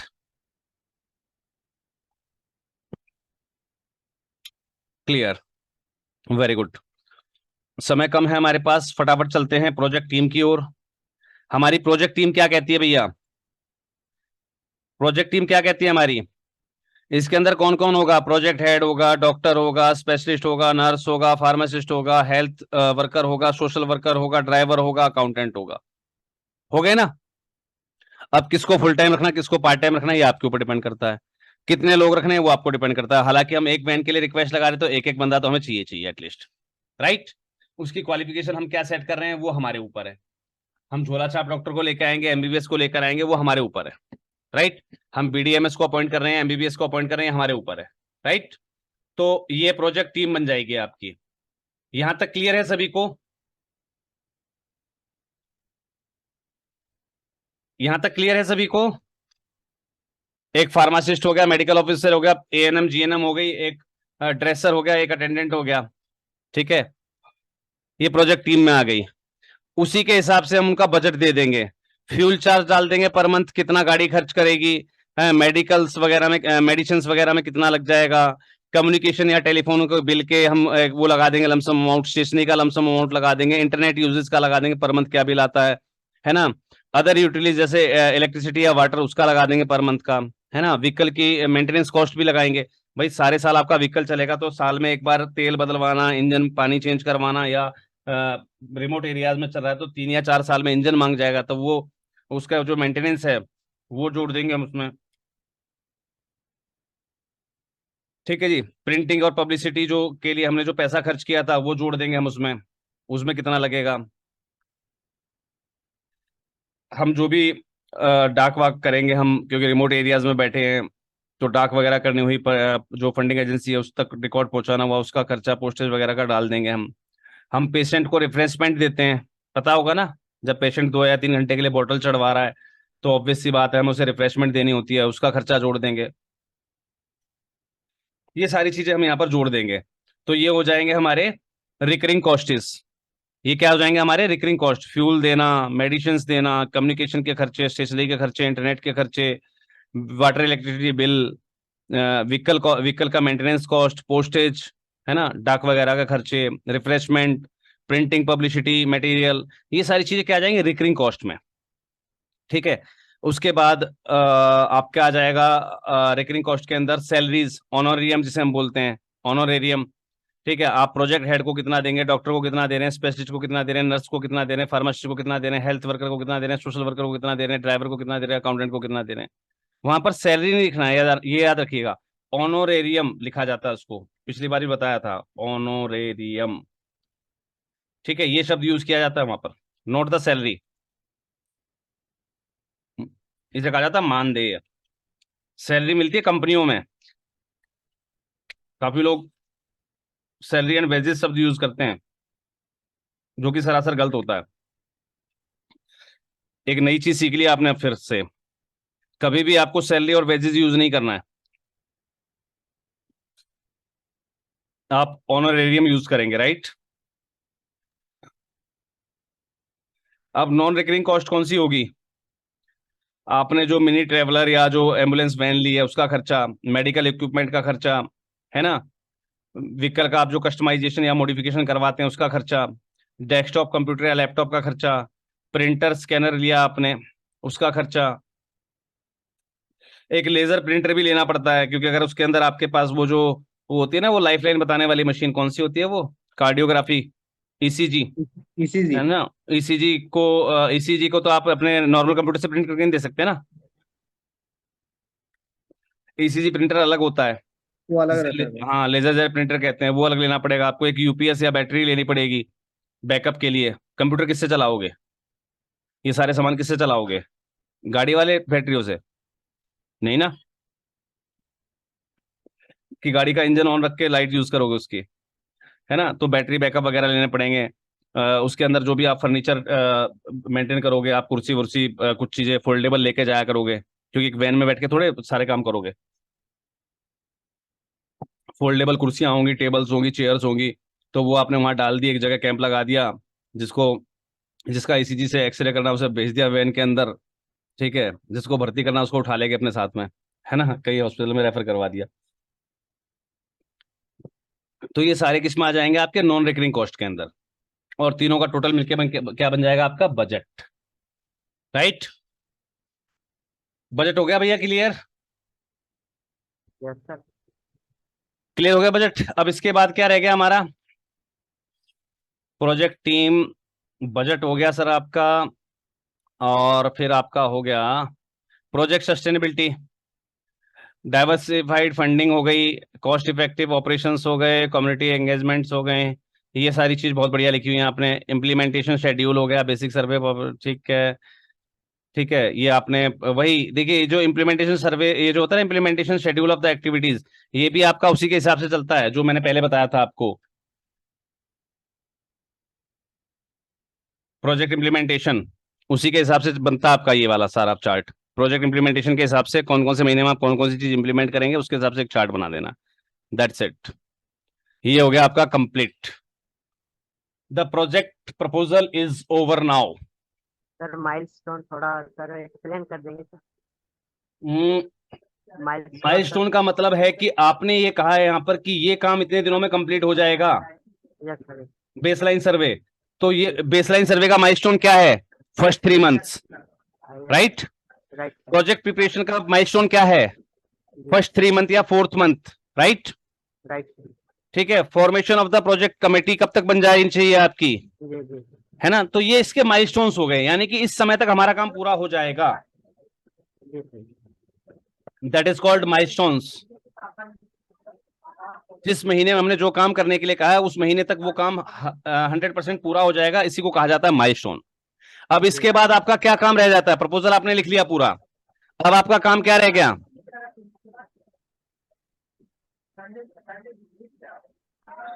हाँ जी, अब क्या काम रह गया आपका? डॉक्यूमेंट Request- बनाना सर, सॉरी, डॉक्यूमेंट अटैच करना, डॉक्यूमेंट अटैच करना। नहीं सर, गलत। रिक्वेस्ट लेटर सर दादा। यस, कवरिंग लेटर बनाना। ठीक है, कवरिंग लेटर के बाद क्या था? कंटेंट, है ना? कंटेंट लेटर बनाना।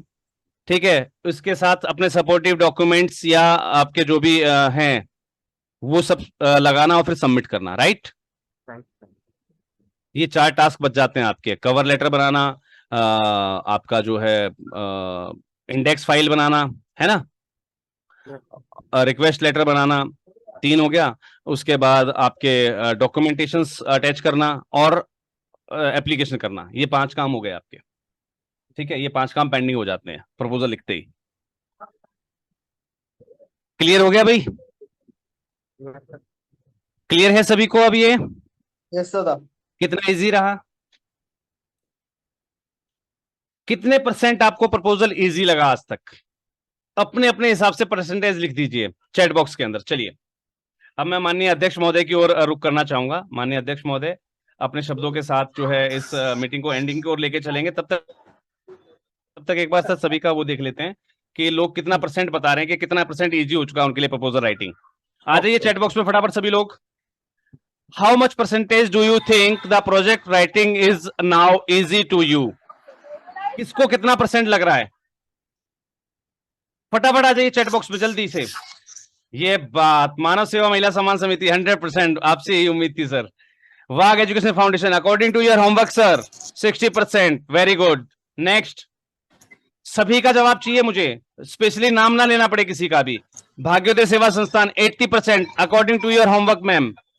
70% रुआनबल सामाजिक संस्था sir, according to your activity, according to your homework. Great. अंशारना फाउंडेशन, भैया नाम लेना पड़ेगा क्या सभी का? 90% ऑलरेडी आ चुका, sorry sir, sorry. 90%, great. According to your homework, जितना आप अच्छा सीखेंगे, टाइमली जुड़ना, ध्यान रखिएगा, बहुत सारे फैक्टर्स मायने रखते हैं। समय से जुड़ना, ध्यान से समझना, होमवर्क पूरा करना, बार बार प्रैक्टिस करना, इन 4-5 फैक्टर पर डिपेंड करता है आपका जो है अंडरस्टैंडिंग परसेंटेज। एम आई राइट सर? एम आई राइट? Yes sir. है ना भाई? आपने मुझे सिर्फ मेरे पढ़ाने से फर्क नहीं पड़ेगा, मैंने जितना बता दिया है उस पर आप अपना उसको ध्यान से कितना सुन रहे हैं, कितना समझ रहे हैं, उस पर होमवर्क कितना कर रहे हैं, उसको रिपीट टेलीकास्ट कितनी बार देख रहे हैं आप, उसका ये भी बहुत मायने रखता है। घर जाकर उस पर होमवर्क कितना कर रहे हैं, उस सिर्फ उतना ही लिख रहे हैं या उससे ज्यादा लिख रहे हैं, ठीक है, इस पर भी डिपेंड करता है। आप खुद अपनी तरफ से कितनी रिसर्च कर रहे हैं उस पर भी डिपेंड करता है। तो देखा जाए सर, ओवरऑल परसेंटेज जो है सर वो हमारा आया है 160, 160 और 260, 260 और 90 370 और 370 440, 440 और 80, 440 और 80 520, 520 आउट ऑफ 1 2 3 4 5 6 6। सर 6 से भाग कर दीजिए 520 को, 520/6,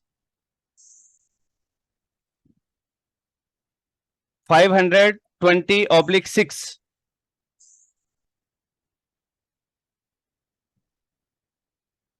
कितना आया सर? 520/6। 520 को 6 से भाग कर दीजिए, लगभग कितना परसेंट आया? 85 के आसपास पड़ेगा सर, 85 के। 83 राइट, हाँ, मीन्स मोर देन 80%। सर अब तो कह सकते हैं ना, सारे के सारे बच्चे मेरिट लिस्ट में लाके छोड़ दिए। सही बात है सर। अब सारे बच्चे मेरिट लिस्ट में हैं सर। हाँ जी, यस।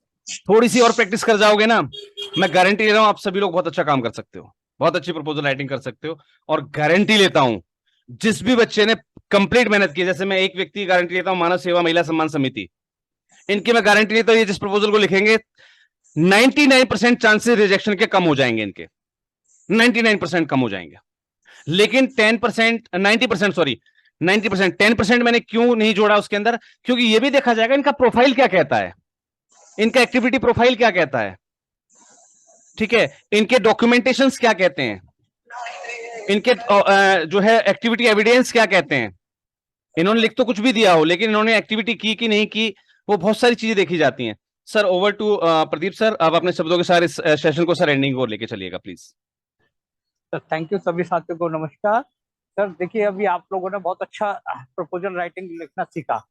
इसमें थोड़ा सा, जैसे अभी सर ने लास्ट में बताया, covering letter, content letter, content जो उसमें कवरिंग लेटर में डालें, और उसके साथ ही आपको एक इंडेक्स बनाना है, क्योंकि वो इंडेक्स नहीं बना, क्योंकि जिस भी कंपनी में, जिस भी गवर्नमेंट डिपार्टमेंट में आप भेजेंगे और विदाउट इंडेक्स के आपने भेज दिया, इंडेक्स में कि भाई कौन से पेज पर नंबर कितना, हाँ, किस पेज पर हमारा रजिस्ट्रेशन सर्टिफिकेट है, किस पेज पे हमारा बायलॉज है, किस पेज पे हमारा पैन कार्ड है, किस पे हमारी एग्जीक्यूटिव कमेटी लिस्ट है, किस पर हमारा एटीजी है, 12A है, और बैलेंस शीट है। अपने ये सारे डॉक्यूमेंट उसमें इंडेक्स में डालने हैं, उनके पेज नंबर भी। और सबसे बड़ी चीज सर, ये जितने भी पेपर्स होंगे और उसके साथ 3 साल की बैलेंस शीट, ITR, और सभी आपके द्वारा, जो भी संस्था का प्रेसिडेंट और या सेक्रेटरी हो, सभी उसको ईच पेज, हर पेज पे आपके स्टैंप एंड साइन होने चाहिए। और अगर आप इसको किसी कंपनी में दे रहे हैं CSR के लिए, तो जो भी CSA वेरीफाई करवाना, राइट सर, CSA वेरीफाई कराए, उसके साथ आपके पास CSR 1 जरूर होना चाहिए। सर अगर CSR के लिए गवर्नमेंट का नियम है 1 अप्रैल 2021 से के बाद किसी भी कंपनी में आप CSR के लिए अप्लाई करेंगे, तो उसके लिए आपके पास CSR 1 सभी संस्थाओं के लिए कंपलसरी है। तो जिसके पास, जिस NGO के पास CSR 1 नहीं हो, वो अपना ले ले CSR 1। ATG 12A ये भी बहुत कंपलसरी है। जिस साथियों ने ATG 12A नहीं करा, वो भी, क्योंकि विदाउट डॉक्यूमेंट आप कितना भी अच्छा प्रपोजल लिख रहे हैं, जैसे अभी सर ने बताया कि आपकी प्रोफाइल्स, अगर आपकी प्रोफाइल्स ठीक नहीं होगी, आपने प्रोजेक्ट बना दिया बहुत अच्छा, सब कुछ ठीक है, मगर आपकी प्रोफाइल मैच नहीं कर रही। और सबसे बड़ी बात, जिस चीज का आपने प्रोजेक्ट बनाया वो आपके बायोलॉजी में इंडिकेट होना चाहिए। आपने बना लिया कि भाई हम मोबाइल वैन का लगा रहे हैं, और उस कंपनी ने या CSR एजेंसी ने, गवर्नमेंट डिपार्टमेंट ने देखा आपके उसमें तो है ही नहीं बायोलॉजी में, तो माफ करना सर, आपका कोई भी जो डॉक्यूमेंट्स अगर उसमें आपका इंडिकेट नहीं होगा, तो आपका वो प्रोजेक्ट अप्रूव नहीं होगा। आप एक बार, सभी साथियों से अनुरोध है कि अपने बायोलॉजी को एक बार पढ़े, क्योंकि हमने केस बुक सीरीज 1 में ही था शायद सर, 1 में हमने पूरा एक चैप्टर लिया था, कई 2-3 दिन इस चीज को कराया था, हर चीज को समझाया था उसमें, कि आप लोग अपने बायोलॉजी को, क्योंकि लोगों ने रजिस्ट्रेशन करा लिया, उसके बाद बायोलॉजी को पढ़ा नहीं। आप जितने भी 6-7 पार्टिसिपेंट्स बैठे हैं, सभी से मेरा रिक्वेस्ट है कि वो सभी अपने बायोलॉजी को 2-4 बार अच्छी तरीके से पढ़े, चाहे 2 पेज का है या वो 20 पेज का है। आप समझें कि आपके बायोलॉजी में क्या क्या है, क्योंकि बहुत से लोगों ने 10 साल पहले NGO बना ली, 10 साल पहले मोबाइल वैन का वो नहीं डाला, और आज मोबाइल वैन का आ गया। आपने सारी तैयारी कर ली, CSR 1 भी बनवा लिया, सब कुछ करा लिया, और आपने अप्लाई कर दिया, अगर आपके बायोलॉज में नहीं है तो फिर वो आपकी सारी मेहनत बेकार हो जाएगी।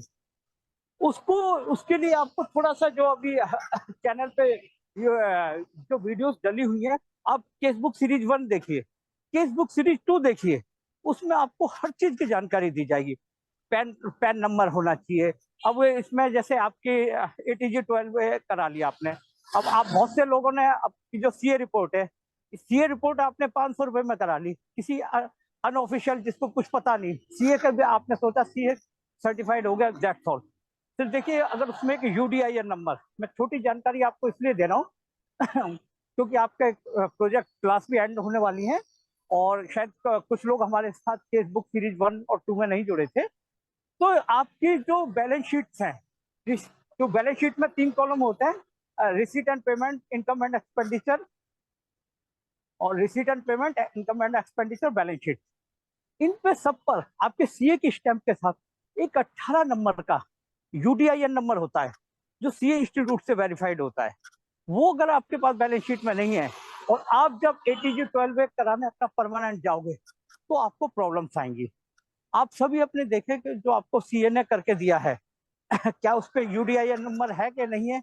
आप सभी अपनी बैलेंस शीट को देखें और उसमें अपनी प्रोग्रेस रिपोर्ट बनाएं, एक्टिविटी रिपोर्ट बनाएं, प्रोफाइल्स बनाएं, क्योंकि जितने आपके डॉक्यूमेंट्स होंगे ना, और सबसे बड़ी बात है कि अगर आपके पास सिर्फ वेबसाइट नहीं है तो, क्योंकि आजकल काफी काम ऑनलाइन हो रहा है और ऑनलाइन जो बड़ी बड़ी कंपनीज हैं वो आपकी जो मेल जाएगी आपकी, अगर वो मेल अगर आपकी जीमेल से जाएगी ना, जीमेल पे वो इतना ध्यान नहीं देंगे।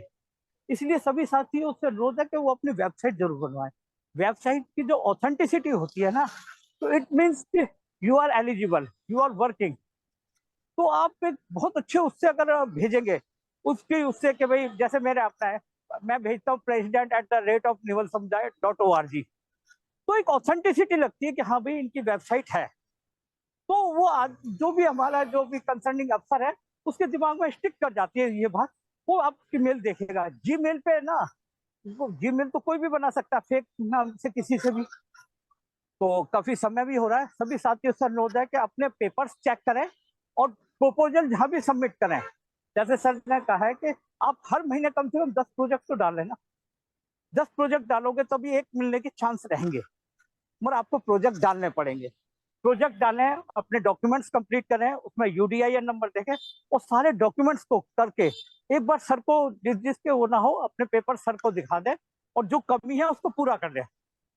इसके साथ ही देखिए कि साथियों से अनुरोध है कि अपने संस्था के लिए ना आप ISO सर्टिफिकेट भी लो, क्योंकि कई आप CSR एजेंसी में देंगे ना तो हाँ वो लिखा गया certified NGO with ISO, NGO के पास ISO सर्टिफिकेट है, तो थोड़ा आपके प्लस पॉइंट बढ़ जाते हैं। इन्हीं बातों के साथ आपको बहुत बहुत शुभकामनाएं। आपने बहुत मेहनत करी और आगे भी करते रहेंगे और आपको और अच्छे प्रोजेक्ट मिले। इन्हीं शुभकामनाओं के साथ सभी को शुभ रात्रि, धन्यवाद। Over to Yadav ji. Thank you sir, thank you. बहुत अच्छी आपने विश्लेषण दिया, बहुत अच्छी जानकारियां दी हमारे सारे व्यूअर्स को। और साथ ही मैं एक चीज़ और अनाउंस करना चाहूँगा सभी के लिए। आज की प्रेजेंस मैंने आप लोगों की काउंट कर ली है, पिछले 2 दिनों से लगातार 2-3 दिनों से लगातार आपकी प्रेजेंस काउंट हो रही थी। प्रेजेंस के अंदर है महिला मानव सेवा महिला सम्मान समिति, ऋणानुबद्ध सामाजिक संस्था, भाग्योदय सेवा संस्थान, युग चेतना महिला मंडल, वाग एजुकेशन फाउंडेशन, अंसारण फाउंडेशन। इन सभी लोगों को ही 20 तारीख का लिंक शेयर किया जाएगा, यानी कि लास्ट डे का लिंक शेयर किया जाएगा। और लास्ट डे के लिंक में मैं आपको बहुत सारी चीजें देने वाला हूं, शायद फंडिंग एजेंसी का डाटा भी, शायद जो आपने आज तक प्रपोजल लिखे हैं, लिख तो लिए आपने, हमने जो टॉपिक दिया उस टॉपिक पे आपने प्रपोजल लिखना सीख लिया, लेकिन अगर ये प्रपोजल आपका पास हो जाए तो कितना अच्छा लगेगा आपको। अगर ये प्रपोजल कोई कंसीडर कर ले और मैं आपको बता दूं कि ये प्रपोजल आपको कहां भेजने हैं और वहां पास भी हो जाएं आपके, तो ये कितने परसेंट, ये मतलब कैसी बात रहेगी, अच्छी या बुरी, गुड या बैड?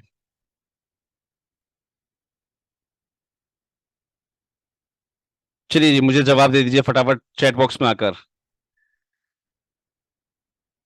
ये एक स्पेशल गिफ्ट रहेगा आप लोगों के लिए, एक बेस्ट अपॉर्चुनिटी रहेगी आप लोगों के लिए कि आप जो प्रपोजल लिखना सीखे हैं अभी तक, इनको आप ऐसी जगह में सबमिट करवाऊंगा आपसे कि ये सभी के सभी 99% अगर आपके डॉक्यूमेंटेशन कंप्लीट हैं और सारी चीजें आपने वेरीफाई की हुई हैं। दैट मीन्स कि अगर आप केसबुक सीरीज 1 से आप जुड़े हुए हैं, सारी चीजों को देख चुके हैं, उसके हिसाब से आपके डॉक्यूमेंटेशन है, और जो गाइडलाइंस आपको दी गई उस गाइडलाइंस के अंदर आप प्रपोजल को सबमिट करा रहे हैं और फीडबैक ले रहे हैं, तो 110% आपके प्रपोजल्स पास आउट हो जाएंगे। ये मैं 99% श्योरिटी से कह रहा हूं। ये बेस्ट ट्रिक, वो आइडिया क्या है, वो कौन सी एजेंसी है, वो कौन सा प्लेटफॉर्म है, कहां आप इन प्रपोजल्स को सबको लगा सकते हैं। चाहे आपने 50 तरीके के प्रपोजल लिखने सीख लिए हो, सबको आप लगा पाएंगे। मैं वो चीज आपको बताऊंगा 20 तारीख को, और 20 तारीख का लिंक स्पेशली जो हमारे अटेंडीज हैं उन तक ही शेयर किया जाएगा। इसके अलावा जो भी लोग हमारी वीडियोस को देख रहे होंगे उनको भी मैं एक अपॉर्चुनिटी देना चाहूंगा, भले ही वो पेड सेशंस में नहीं जुड़ पाए। देखिए, हर व्यक्ति की एक आर्थिक कंडीशन होती है अपनी।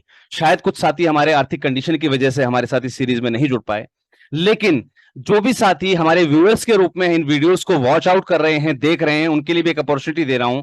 आप सभी लोगों को अपनी ओर से 100 सब्सक्राइबर कंप्लीट करने हैं, और उसको 19 तारीख से पहले हमारे पास अपने स्क्रीनशॉट सबमिट कर देने हैं।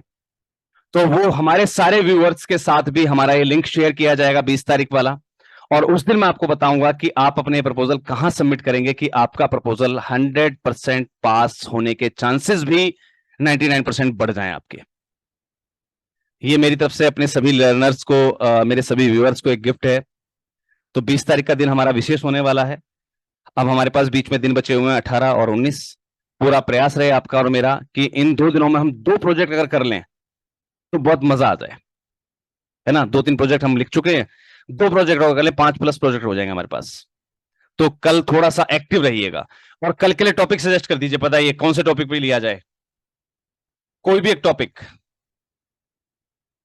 कोई भी टॉपिक बताइए भाई, किस टॉपिक पे लिया जाए proposal? Old age home sir. Old age home पर, चलिए डन।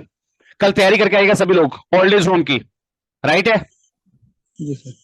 चलिए जी, ओल्ड एज होम। और नेक्स्ट प्रोजेक्ट रहेगा हमारा नाबार्ड स्ट्रीट चिल्ड्रन एजुकेशन।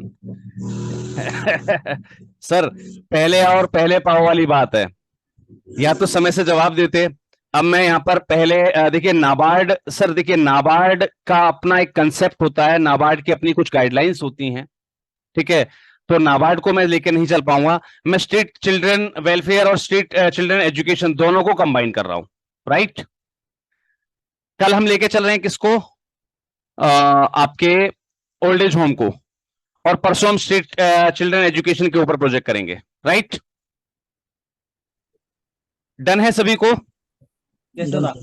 चलिए जी, कल और परसों के लिए मैंने आपको टारगेट दे दिया, तैयारी पहले से करके आइएगा। जितना अच्छा आप तैयारी करके आएंगे उतना जल्दी हम प्रपोजल लिखना सीख पाएंगे। अगर आप तैयारी करके नहीं आए तो पता लगे 2 दिन में एक प्रपोजल खत्म होगा, फिर मुझसे मत कहिएगा सर एक प्रपोजल और कम रह गया, क्योंकि अब डेट एक्सटेंड बिल्कुल भी नहीं होगी। 20th को आपकी प्रेजेंस के हिसाब से लिंक आपको भेजा जाएगा, ना कि ग्रुप में। पहले से अनाउंस कर रहा हूं, बेशक भूल जाऊं, आप लोग याद रखिएगा। और अगर आपको शाम को 7 बजे तक लिंक नहीं मिलता है, पर्सनली मुझे व्हाट्सअप कर दीजिएगा, ना कि ग्रुप में। 20 तारीख को 7 बजे तक सबको पर्सनली ग्रुप मिल जाएंगे। अगर नहीं मिलता है तो मुझे आप पर्सनली व्हाट्सअप कर दीजिएगा, राइट। ग्रुप में लिंक नहीं आएगा 20 तारीख का, क्योंकि उस दिन मैं आपके साथ बहुत अच्छी एक ऐसी चीज शेयर करने वाला हूं, शायद ही किसी ने आज तक शेयर की होगी, जहां पर आपको अपने प्रपोजल्स जो आपने अभी तक लिखे हैं इनके परसेंटेज, पासिंग परसेंटेज 90+ हो जाते हैं। 90+ परसेंटेज हो जाएंगे आपके पास आउट होने के। वो ट्रिक, वो फार्मूला, वो प्लेटफॉर्म मैं आपको बताने जा रहा हूं 20 तारीख को।